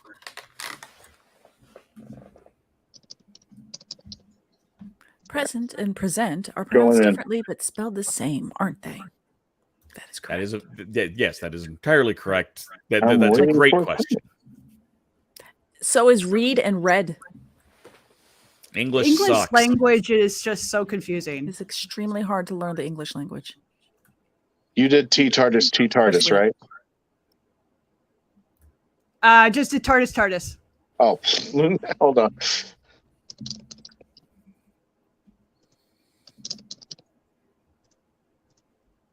There we go. So, Mackenzie, you can pull up your side as well, right? Yes. Okay. I wasn't able to before, but I think since you got everything hooked up now, now I can. Yay. Yeah. Change starting hand. You will be acting first. Oh my god. We are in the mulligan phase. We are in the mulligan phase. Yay! From Post Bunny. Mulligan. I think I'm just gonna keep what I've got over here. I just Yeah, there's a great question. Thank you for posting that question. I'm assuming that is Post Bunny, because that's the question that she put into the chat. So thank you for putting that onto the question thing. I'll just pop that back up as well because we can. I'm in the wrong thing. do I want to play to start off with? I'm assuming you guys are all caught up on the chats, or should I go back a little way? Give or take, I think. But I mean, a lot of them are bought. That the one right below that, Melanie, the Stream Elements one right in between those two. Put that up if you wouldn't mind. So just a reminder for those who are new and excited, we are going to be interviewing somebody from Cubicle 7 in regards to the Doctor Who role-playing game and Doctors and Daleks for 5th edition. If you can't go over to that bit.ly address or my Facebook page specifically, facebook.com/therathole.ca. And there is a pinned post there. Please leave a comment with questions that you would like us to ask, because we do need to submit these questions in advance. Apparently, the BBC would like them to clear everything. I assume because they have advance notice on stuff. Oh, absolutely. That makes sense. Yeah. Yeah. Now, dumb question, because when I first read this on your site, the ampersands do throw me off from my dyslexia. Is the name of the game Doctors and Daleks? Is it two different? No, it is Doctors and Daleks. Okay. As in Dungeons and Dragons. Okay. And it is the 5th edition rules playing Doctor Who. Oh, okay. Because it had said the entertainment's Doctor Who role-playing game and Doctors and Daleks. So I'm like, wait, what? Yeah, okay. It's that the role-playing game, Doctors and Daleks. Yes. Okay, cool. Let me see if I can pull up the cover here. Go away, Mackenzie. Go away. Go away. Nobody likes you. Ow. Nightbot says Mackenzie's books are now available to purchase. Check out Mackenzie Flohr, FLOHR, for those listening, .com. Why'd you also, say that Mackenzie is in your MAC. Yeah. Doctor Who, Doctors and Daleks, Player's Guide. Bunny has So a I have that question. 7 is my life number in numerology. What are your life numbers? Unfortunately, I really don't know numerology, so I would not know how to get one, how to ascertain what mine would be. I'm just going to say 99 because that's what's on all of my. That's the wrong arm. That is not numerology, but that is just my original roller derby number was 9.9. Oh, and then they stopped allowing decimal points, so it became 99. At which point I said, well, if I can be 10% of, when it was 9.9, it was, can I be 10% of Gretzky or that close to perfect? But now it's on all of my roller derby, what little roller derby stuff I have left because I don't play anymore. It's on all my Quidditch jerseys. And it's just kind of stuck. And of course that's going to be his number. Of course that is. Of course it's 68. Tom. Yeah. And that is a very interesting question too about life numbers and numerology, because I want to say 7 or 6. I had mine. I looked it up, and I want to say that my number 6 or number 7 came up in my numerology, but I don't remember what mine specifically is. Give it back so I can hurt you. Tom jumps in with my Star Wars reference before I could say it, and he said it's 66, as in Order 66. No, boo. Also, 99 is a good one because of Clone Force 99. That's another Star Wars-y. So there goes my 2 Star Wars-y ones. Oh, well. So yes, Post Bunny. I play Quidditch, which is now in the process of changing its name to Quadball because FJK Rowling.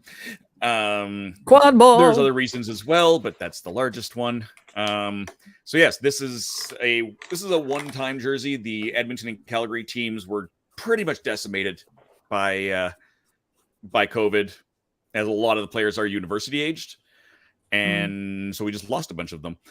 And this is so they kind of combined the two motifs of the two teams' jerseys for the Alberta Clippers, which is the first original provincial team that Alberta had. But anytime you see me on this show, 95%, probably 98%, I'm wearing a Quidditch jersey. There are occasional times when I am not. Like I might be wearing a roller derby one, or I might just be going, oh, I wasn't supposed to be on the stream tonight, but here I am. Whoops. Yeah. 99 igloo balloons. Na, na, da, da, da, da, da, da. Ow. Bye. I wonder if that's on YouTube. One of my all-time favorite bands. Kill, exterminate. Oh no! Kill, oh no! Oh kill. no! Yeah. Ah, Nico says red balloons. How did it get in here? Ah. Now, one of my all-time favorite bands is called Captain Tractor, and there's a very rare audio recording. I don't know if it's on YouTube of them doing 99 Red Balloons in German, except none of them speak German. Oh, good Lord. Interesting. So they learned it phonetically Yeah, what? and not particularly well. I was going to say, if it was just phonetic, I'm thinking, was it okay? Did No, they do an and it was never exciting job? intended to be. No? Okay. It was not Not at a all. particularly good was job. terrible. No, it was pretty close to terrible, but it was still one of my favorite versions just because it was so much fun.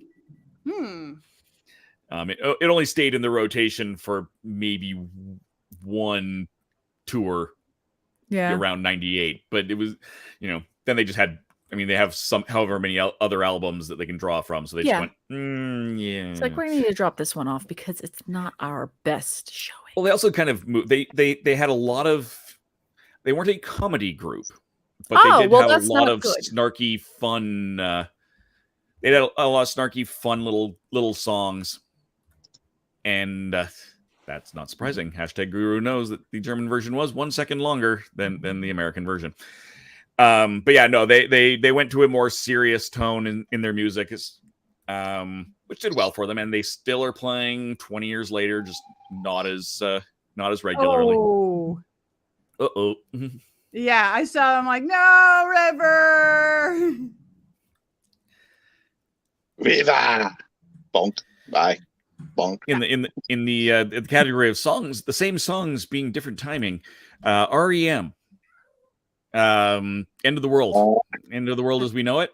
And I Feel Fine. Yep. That is also done by Great Big Sea, an Eastern Canadian band. And it is a minute and a half, 2 minutes or something faster. Oh, good Lord. It is 100% of the same song. Really? Interesting. And they just do it that much faster.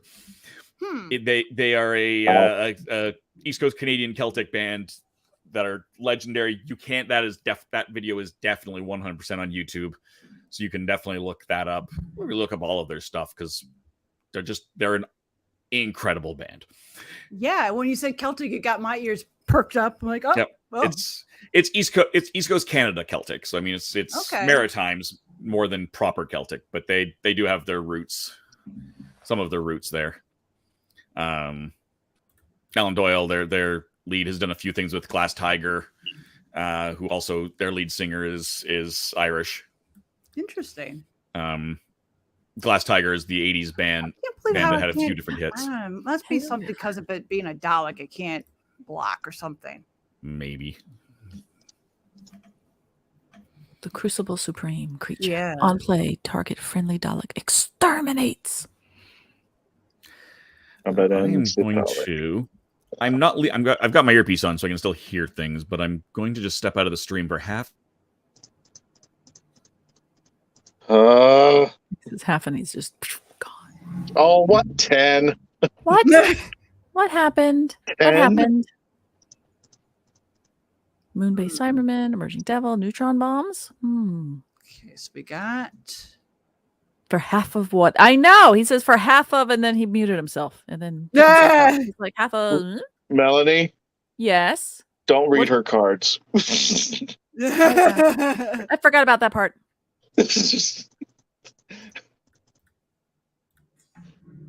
You did. Oh well, it was already on the field. In all fairness, Christian, it's not going to help you. Yeah, and it was already on the field. So yeah. I'm trying to play fair. I don't know what can't. It's already on the field. What, the neutron bomb? No, because you're not even paying attention. Oh wow.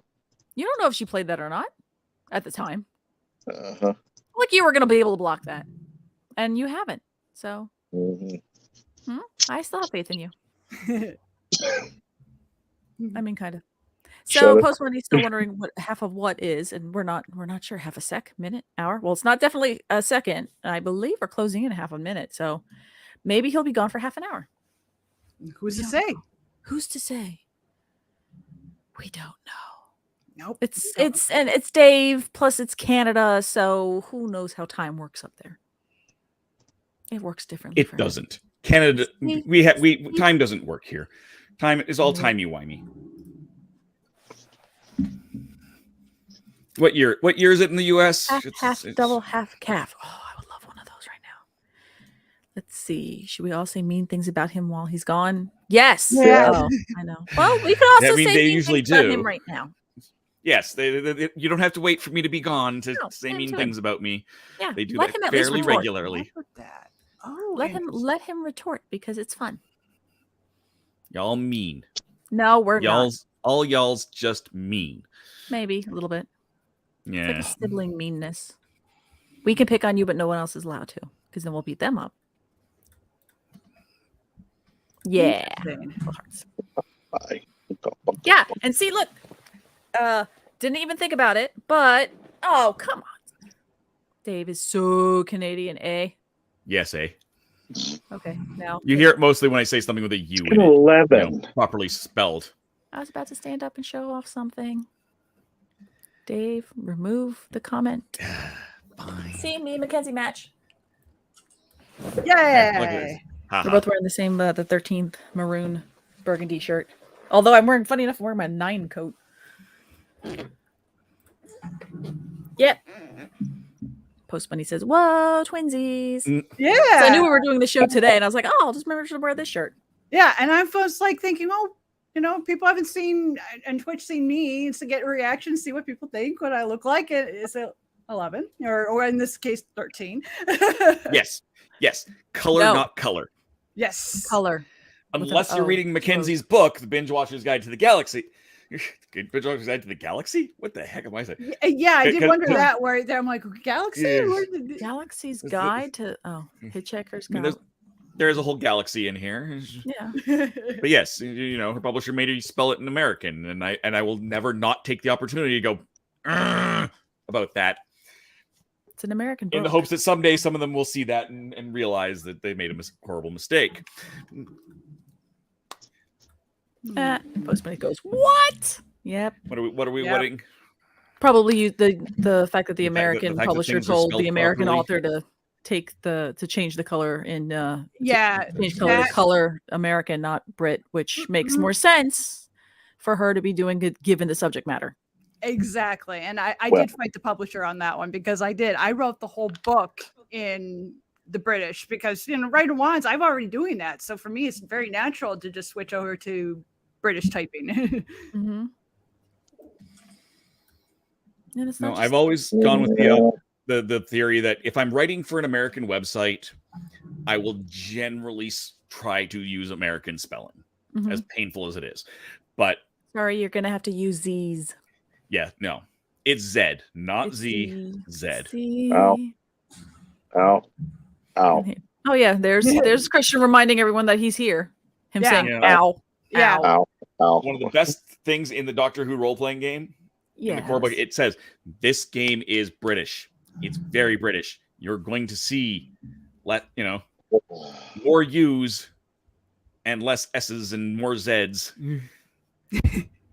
Cyborg T100 it's asks. quite funny too in regards to like spelling and things like that. With the Right of Wands, it's based in Ireland, so naturally I wrote everything in with the British English. And I had one reviewer actually they gave my book a 1. They said everything's misspelled in this book. And then I contacted them outside because it turned out that they were on Twitter and we were already following. I go, you do realize that's British spelling? It's not supposed to be English. Yeah, that's supposed to be American spelling. Yeah. It's spelled properly. Yeah, and Cyborg T100 asks, is it true that America doesn't even have an official language? And that is true. On the federal level, America does not have an official language. However, if you ask some crazier, usually with a twangier accents, they think everything is speak American, and they don't realize that no, on the federal level, we do not have an official language. Although American English is the thing that's most widely spoken.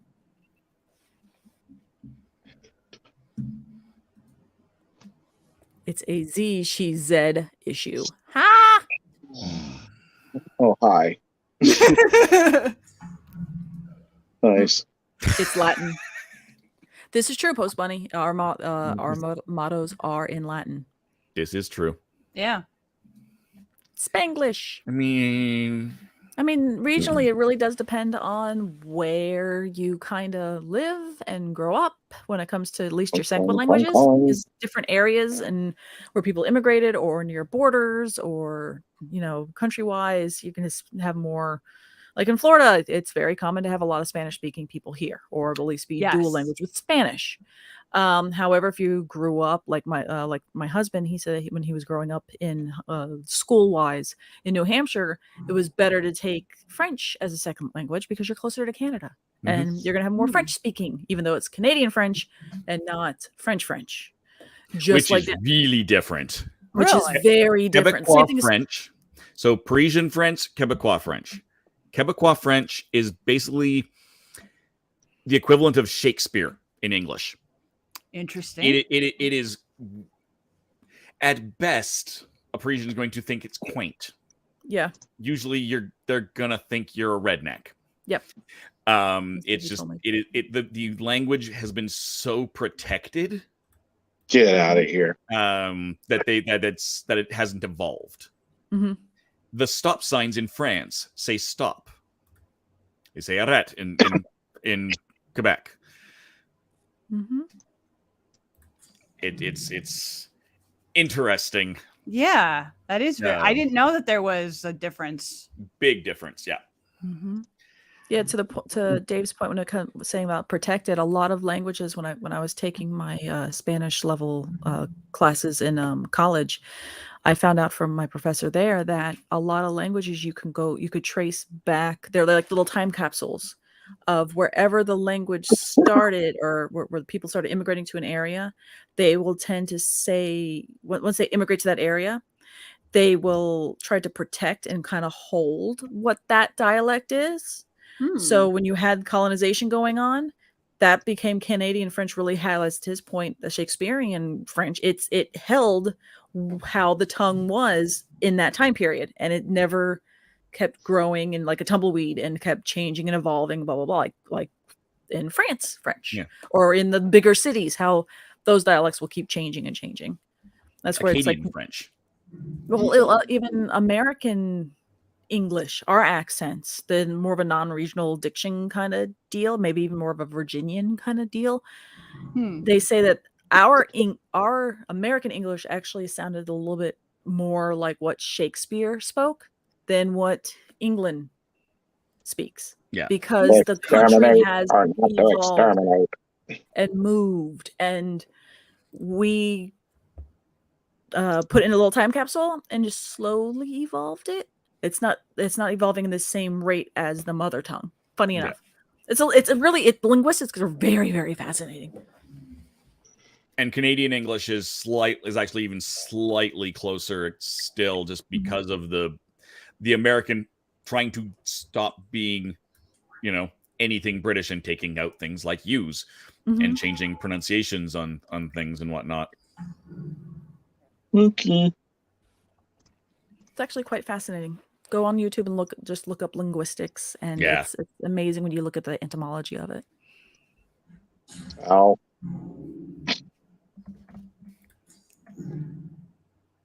He does a lot of those ows. I'm noticing ows a lot. Yeah, he does. Post Bunny says, and I'm going back a little bit, tabernacle, which I'm not sure what you are referring to. Help. And Mark, if you're still on watching, pop into your messages on Facebook because you #PBS. Oh, going away. Oh, sure. Matt Lucinda says cuss. Oh, well, there we go. 2 times on the stream.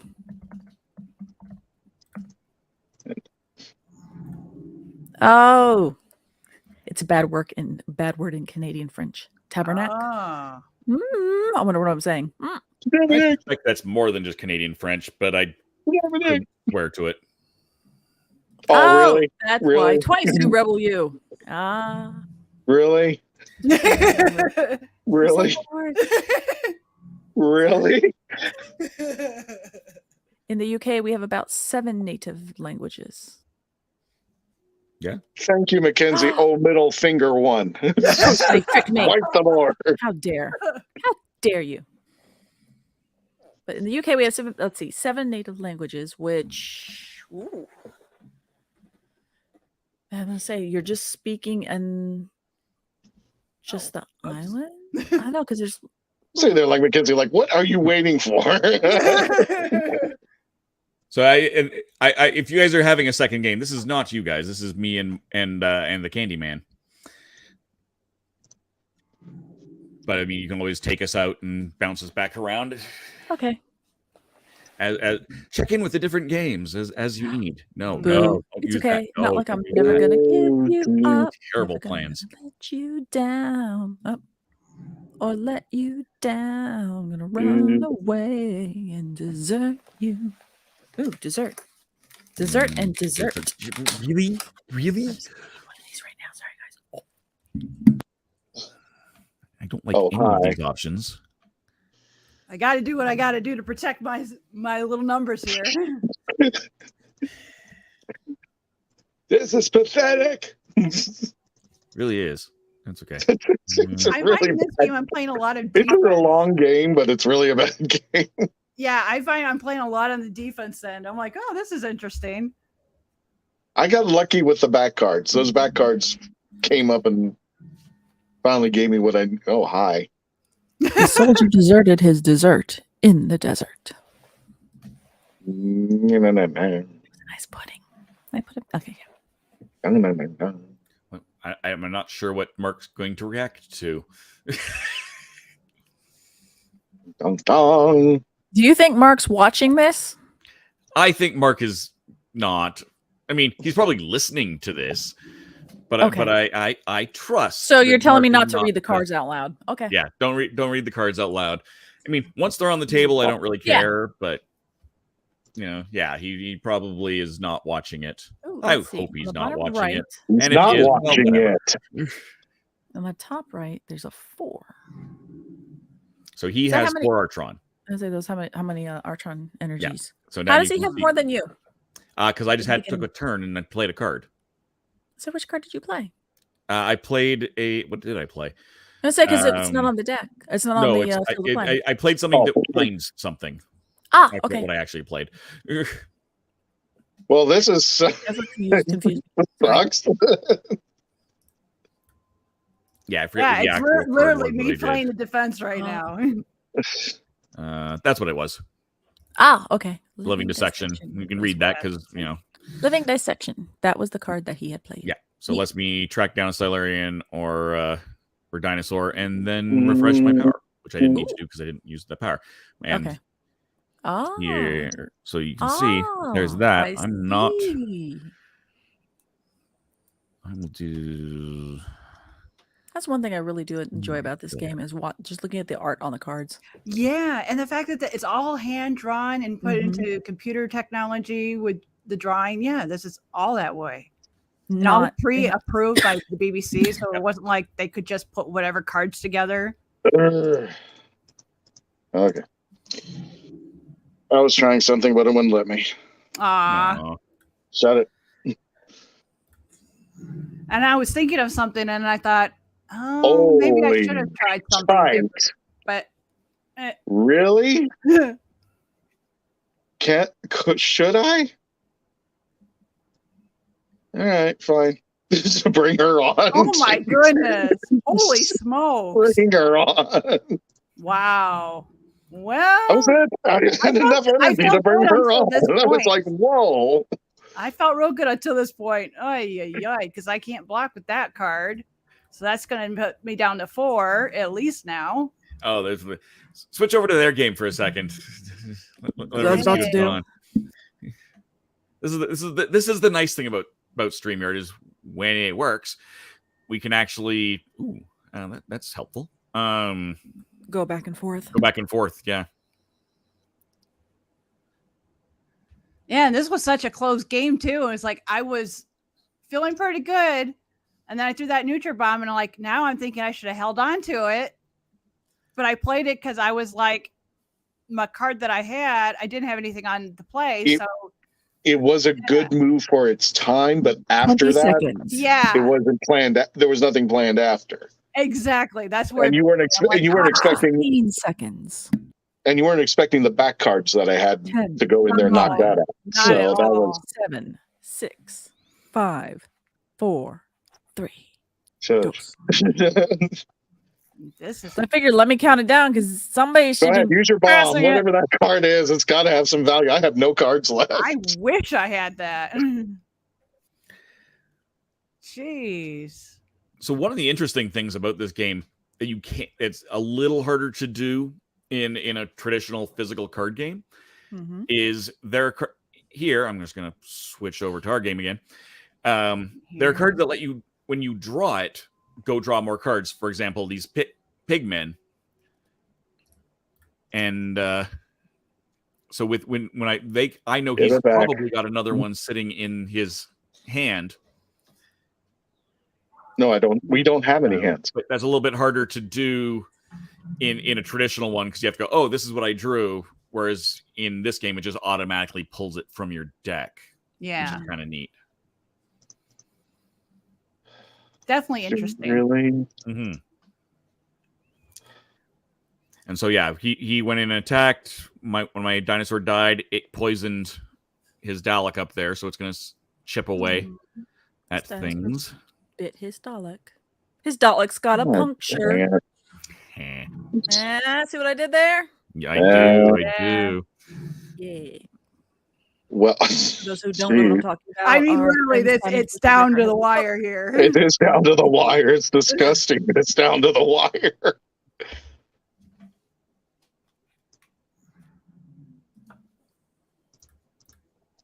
No hands. How do you play the guitar? Just as easily as he plays the piano. There you are. My Dalek has a puncture. I'm just, Simon Fisher. There we go. Fine. Whatever. Find it now. It's amazing. Yeah. See you, Mackenzie. Bam. Bam. And then let Zygons be Zygons. Hi. Hi, Dr. Army.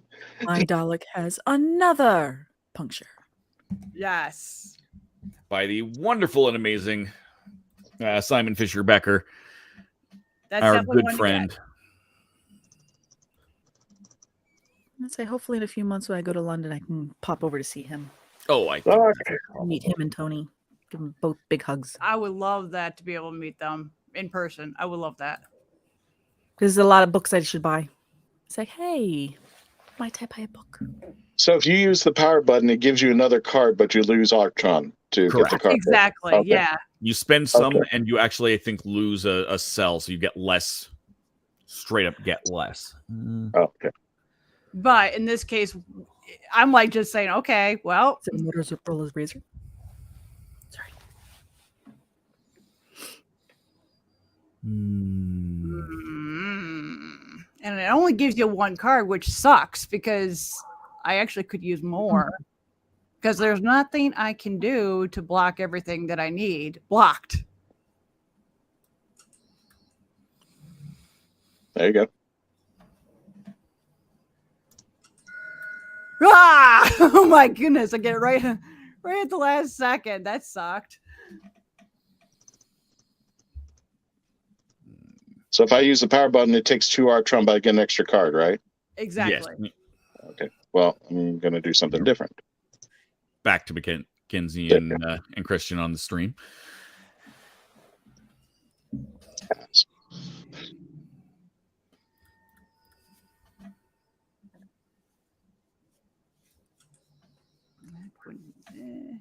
Just put that there just to have it there. Really? How many silent prisoners do you have, Mark? Goodness. You're really going to hate this, Mackenzie. Well, I know I'm dead.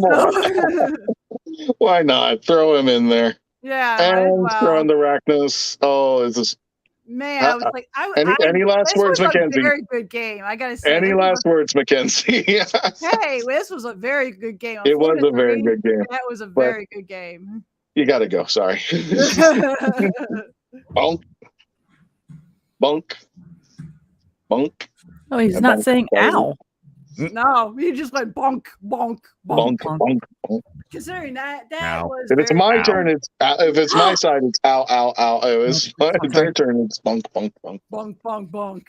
All righty. Well, this was fun. So, guys, you guys can keep playing. I got a jet. Yeah.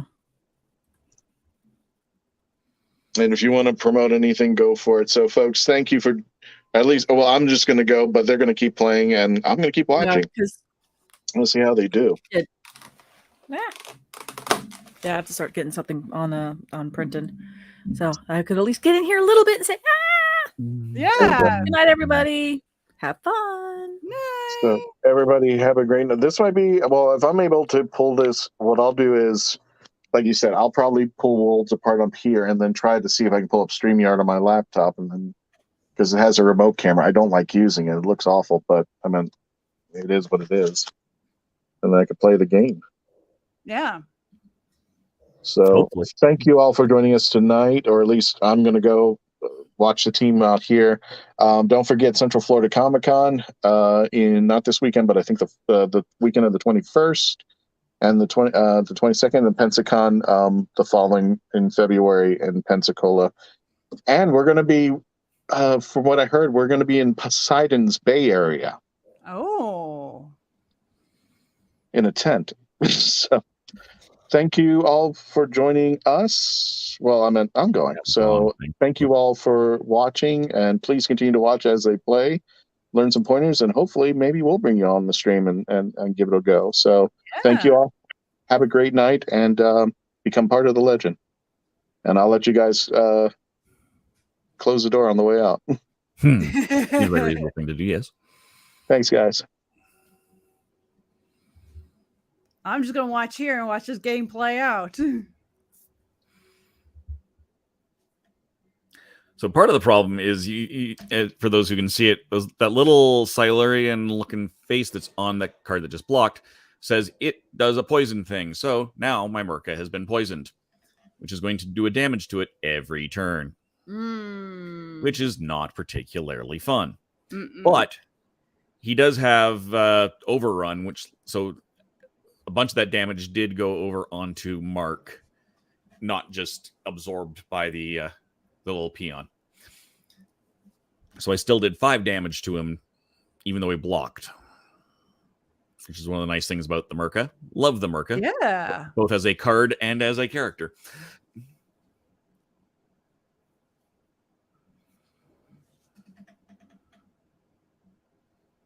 I forget what that does. I think I missed it. I think it does more damage to me or screw. It causes me problems. Oh, right. It poisons everything that's not a Silurian, which is fine. Yikes. He poisoned his own pigs.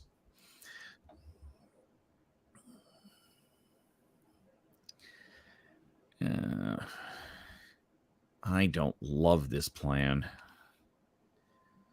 No, I'm just going to sit on it. We'll block just the one. I will eat the 1 point. I don't want my pig to get poisoned yet.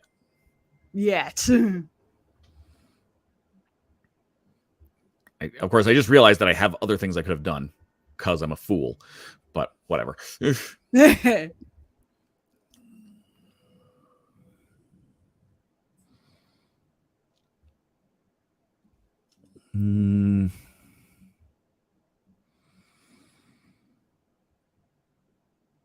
I think we'll do that. And Christian is in the comment section doing like, please like, share, comment, subscribe, and then hashtag Guru is like, sounds like America per se. And then what Christian said. Yeah.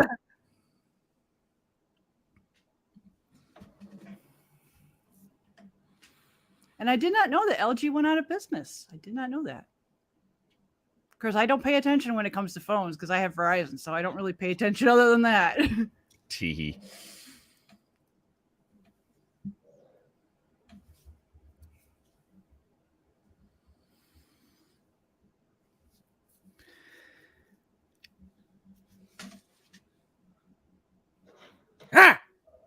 That hurt. Ouch. He pulled a me.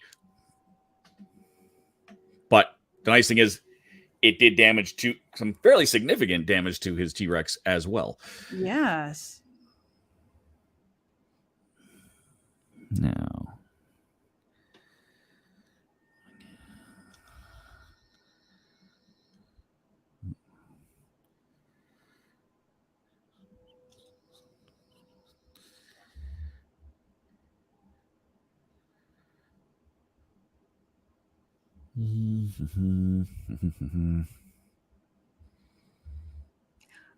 Apparently you scared hashtag Guru. I don't know how, but you scared him. Boo.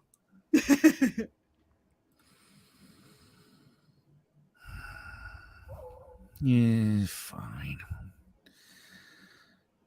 Suck that up. I don't want to. Oh, when he said roar. Oh, okay. That's Roar. why. Okay. I would think more like, "Rah."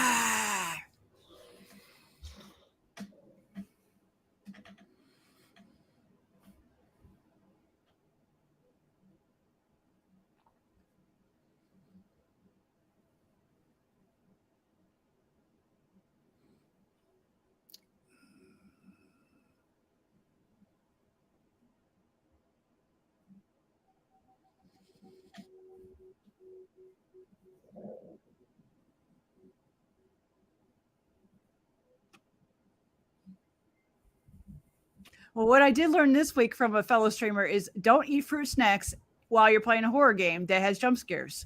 You might end up on the floor. Right. I forgot that's how that worked. Shoot. Oh, well. Oh, no. I used my T-Rex and he kind of ate his T-Rex. Yeah. I wasn't paying attention. That's okay. That's okay.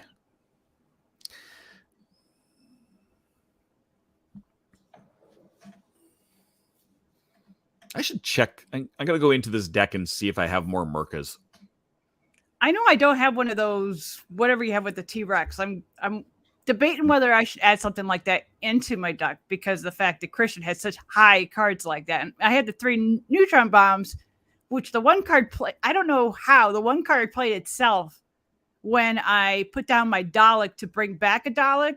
It, for some reason, it wasted that card, and I don't understand how that happened. And it didn't do anything on the board itself.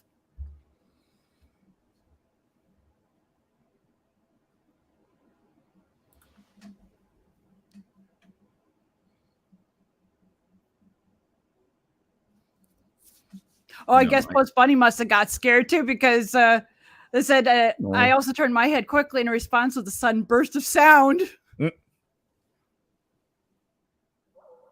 Part of the problem is, like I said, I've got the screen so much smaller that I have to go in really close, and that really changes how you do things with a microphone. Oh, yes. Yeah. Yeah. I can do some ASMR stuff like this. Yeah. Reaction phase. I'm not going to do anything. Well, maybe we could do our best version of Capaldi when you're like, oh. I have to get in really close and like get my eyes in there because that's important. For Capaldi, you need the eyebrows. Yeah, the attack eyebrows. I'm more like Maddie. The eyebrows just aren't. I have eyebrows, but they're just not very prominent. Yeah.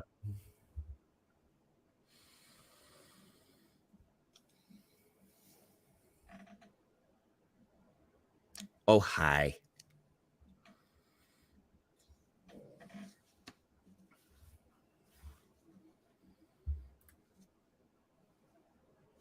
And if there may be anybody in stream on the Facebook, YouTube end and have a Twitch and have not followed me, you can always do that anytime you'd like. It's twitch.tv/Mackenzie Floors. Same way as it showing on this there, spelled that way.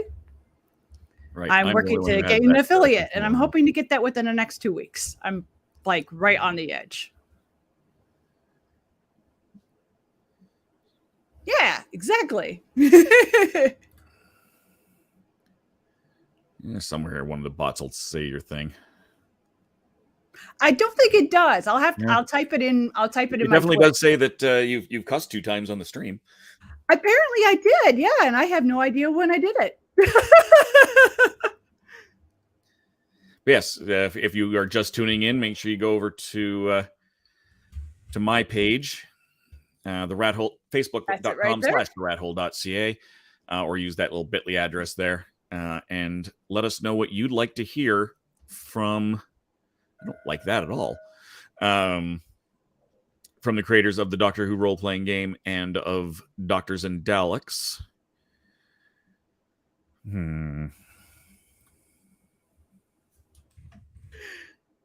Post Buddy put a swear word in there just to see if it was working. And it was kind of funny because there was someone 2 days ago in my stream had suggested I have something for people who cuss and stream in the chat to have it so that counts for them too. I kind of like that, but I could just see it kind of be like, because I don't really do the big swear words. Yeah. I think I do though when I'm scared. I'm pretty sure I do that when I'm scared. Oh, it was you, Lucy. Okay. Yes, I love that idea. Turn it into a game. I love that. I think we totally should do that. I totally do. I totally do. Especially like next week, because next week I'm going to be playing The Last of Us because the HBO series is coming to HBO and starts on the 15th, which is Sunday. And at least by reviews, it's getting amazing reviews. So I want to play the game because I'm familiar with the game, but I never actually have seen a full playthrough of it. So I'm going to do that. And I know that there are trigger warnings that I'm going to have to add. So that'd be perfect for next week.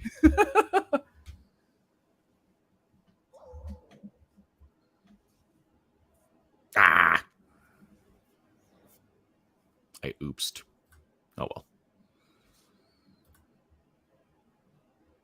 It was a minor oops. But it's the minor oopses that add up, isn't it?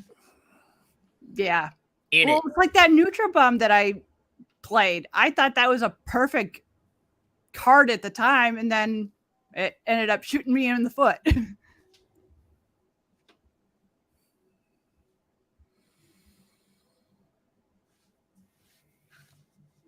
Oh, hashtag Gruer said every username of his has been taken on Twitch, so he's not sure who's stealing his titles. Yep. Hashtag robbed. Yes, definitely hashtag robbed.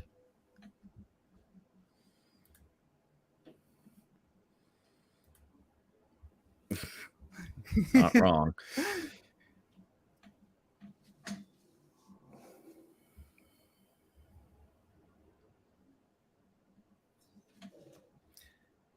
Yeah, I was just watching I forget what the channel was on YouTube, but Weird Al kind of going through his 10 most iconic songs and kind of telling some of the stories behind them. And it was really kind of interesting. It wasn't a long video. It was like under 15 minutes, but it was kind of cool.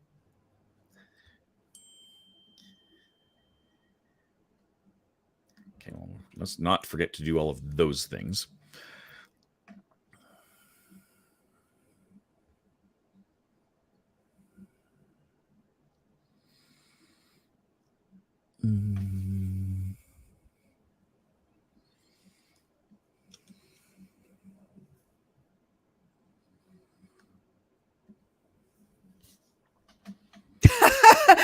He said he's going to use chopped liver as a last resort. Snicker.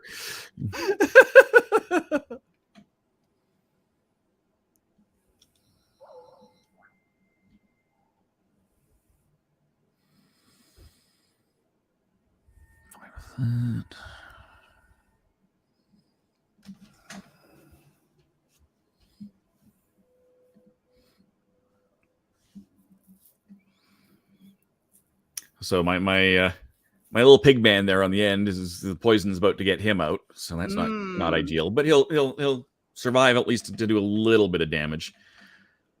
I'm still not sure exactly. I know how he got poisoned because the Silurian prisoner died, but he didn't kill it.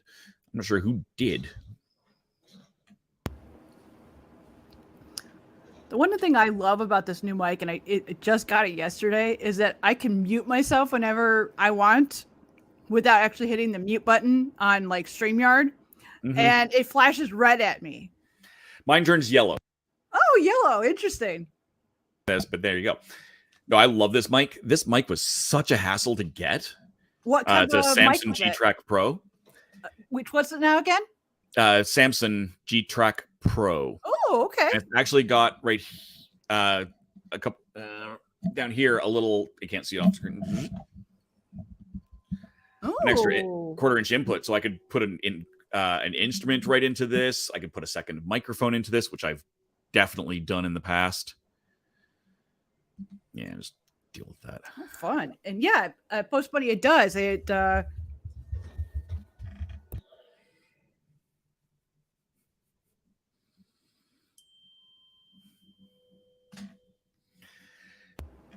yeah, no. So, getting this mic was such a hassle because the first one I got, the bass, for some reason the threads weren't right, so you just pick the microphone right out of its base, which is in no way a good thing. Yeah, and I agree, Post Bunny. It is. I love that it has that feature, and not that I've had really issues myself with the mic and muting, but I know other people like Jason Solly. He's another Twitch streamer. He has a mic similar to this. It's gold and it has like a flashing red light, and he still forgets that he's muted, and he'll play like a whole entire round of a game and like DVD, for example, and people are like, Jason, you're muted. So for him, it doesn't benefit him at all. Oh, I've definitely done it on even with this microphone too.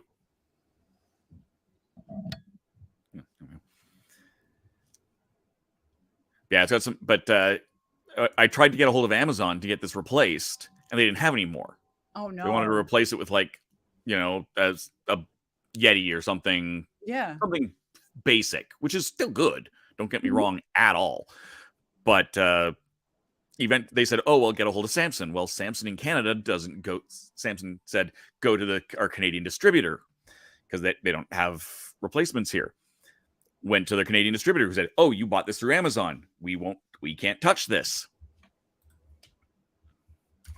So after several circles, eventually, the joy of social media, I put them on blast somewhere, and someone from their international department, "Oh, okay, let me see what we can do." So I did eventually get it fixed, but I also got like some cool stuff from Amazon as a result of it being a problem. Oh, that's good. Yeah, That's I got a very good. nice little boom arm and unfortunately not the right spider mount and all that sort of thing. So yeah, that's the next thing I'm getting is, but I don't know exactly how I'm going to put it together on the desk, but I'll figure it out once I get it, where I could sit back in my chair and then have like a thing that pull it this way so that the mic is positioned this way and I can sit back. And that way I don't have to necessarily sit straight with I actually have 5 books stacked because the mic needs to be up a little bit higher to pick up my voice. Mm-hmm. Well, thank you so much, Post Bunny. Excuse me, Post Bunny. There, she said she's got to get ready for D&D. Ooh, fun. And that she has said that she wishes us all a great rest of the night.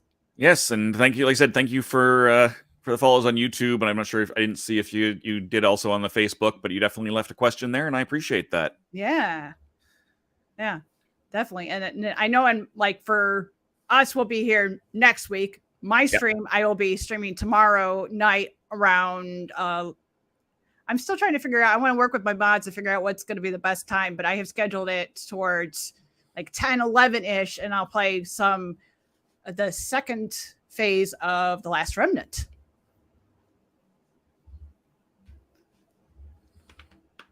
Next week's show is going to be so good. I can't wait till we can finally tell everybody who we're interviewing because it's exciting. Ooh, greetings, Patrick.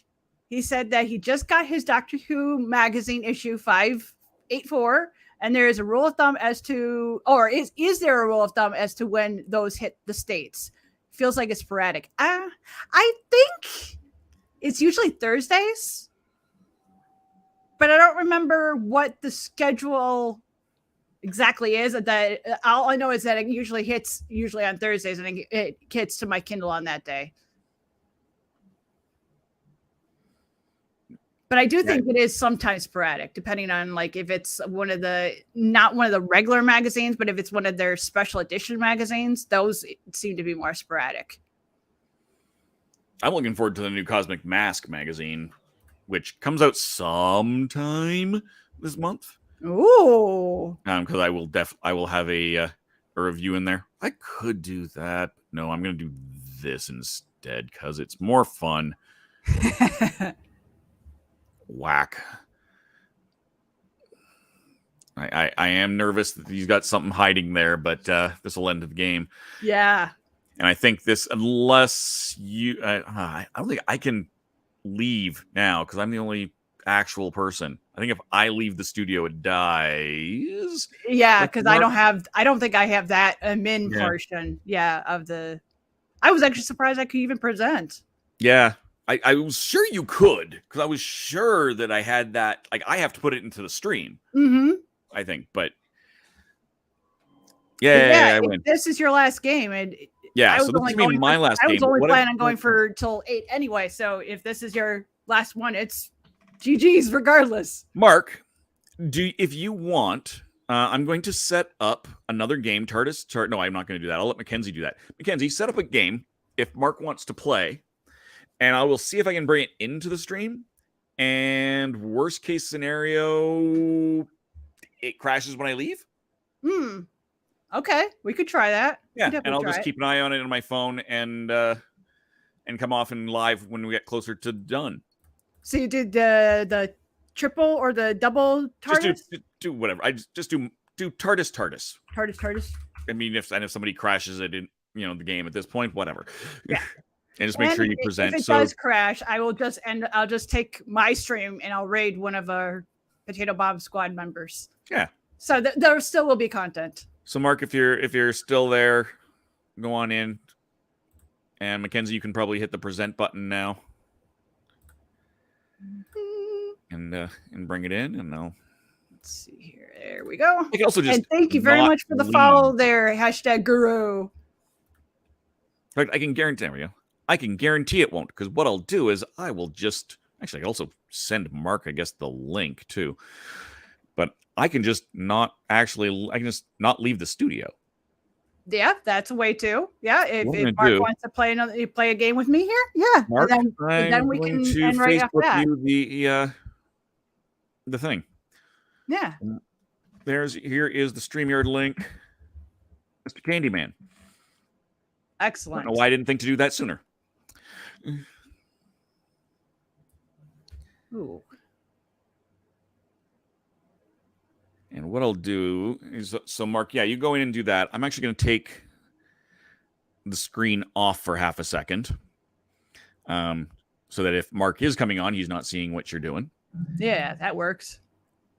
But it is, it is Mackenzie's turn. I'll bring it back up, but again, I'll see him before he pops up, before he sees us. And if it works, it works. If it doesn't work, it doesn't work. That's okay too. Yeah. Hashtag. Hey, glad that he figured it out. He said that he pushed a #Guru. Oh, he tried his name and it didn't work, and then fingered it out. Is that on Twitch that he's yeah. Yeah.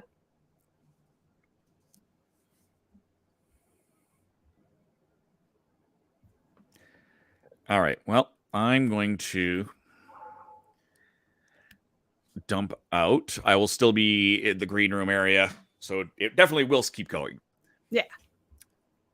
And even if you just ping me if I'm not paying attention. If he must have not had anything to play. Oh. All right, I will. That sucks. Dump out. Well, thank you very much for being in the stream. It looks like I will be the one to finish it out. So that's what I'm going to do is to play the game here with Mark. And then after that, we'll raid on my end to somebody from the Potato Bomb Squad. And I already have somebody in mind. I was making sure that they were actually, while this was all going on, I was making sure that he was actually still streaming.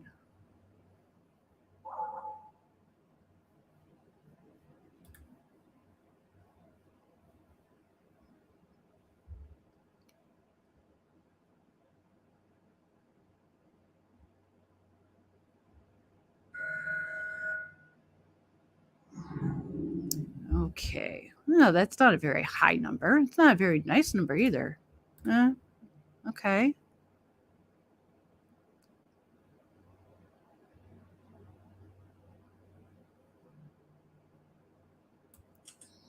Go this route.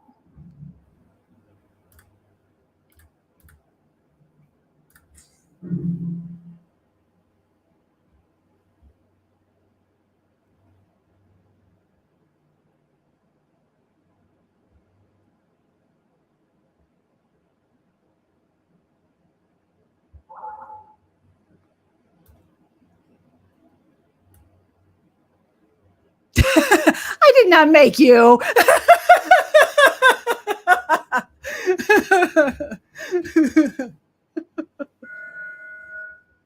Meow.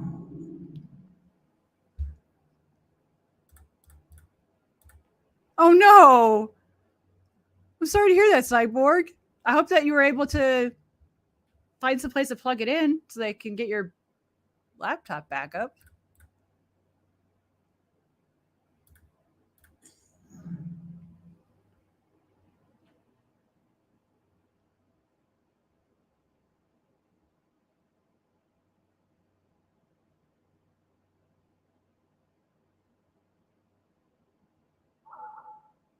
Oh, okay. This is Mark. Okay. I see. I thought I was going by too many usernames.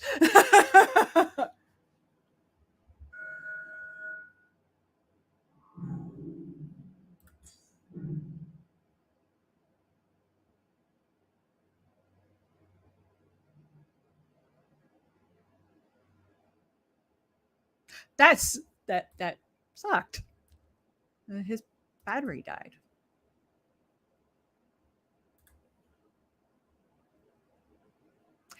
Are you still up for another game when you get everything plugged back in? Yeah, his computer died. Oh no. Yeah. I'll just remove that from the stream. No, my roommate messaged him. Smileys are done, and by Smiley she meant Smokies. And I made a Nepalese potato salad. Ooh. Or potato pickle, depending on your region that you want to call it. Yeah. I slightly over toasted the fenugreek seeds, so they're a little bit bitter, which is not cool. The new roommate, being my roommate's niece, who's going to local post-secondary, wasn't a fan, which is sad because she normally loves my cooking. Aww. Mark has been insulted. Yeah. That's Mark. I'm Tom. You're friends. I've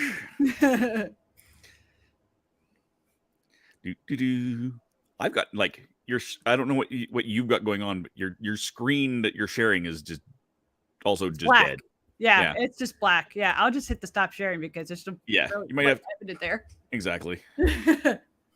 Thanks for I'm not sure if he's gonna be able to come back or not. If I'm just gonna ask him.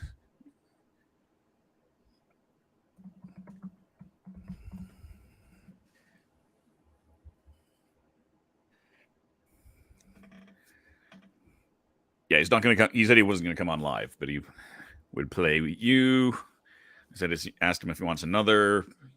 Have you set up a? No, he said nope. It's dead. Dead. Okay, well, in that case, I guess we will end the show right here. Yeah. Thank you, everybody who joined in. Again, if you get the opportunity, make sure you go follow Mackenzie Floor on Twitch. Help her get to affiliate. Pop on to me, linktree. Linktree, linktr.ee/therathole.ca for all of my links. And please go ask any questions that you might want to ask to one of the designers of the Doctor Who role-playing game and the Doctors and Daleks for 5th edition. We have to submit those questions so they can get them approved by the BBC. So we want to get those up. And I'll probably turn that off, say, like the end of next week's show to try and get some more people. But please try and do that. And I guess that will be the end of the hashtag Guru Without a TARDIS on YouTube. Anyway. Yeah. It's okay, Mark. It happens, you know. Yeah, it does. Thank you. Thank you. All right. So those who are on Twitch, just hang here. We're going to be rating there one of our buddies from the Potato Squad or Bomb Squad here. So hang out on Mackenzie's channel. And in the meantime, again, thank you. Tune in next week. Same bat time, same bat channel. And until then, thank you for tuning in and being part of the... Where is the end card? Legend.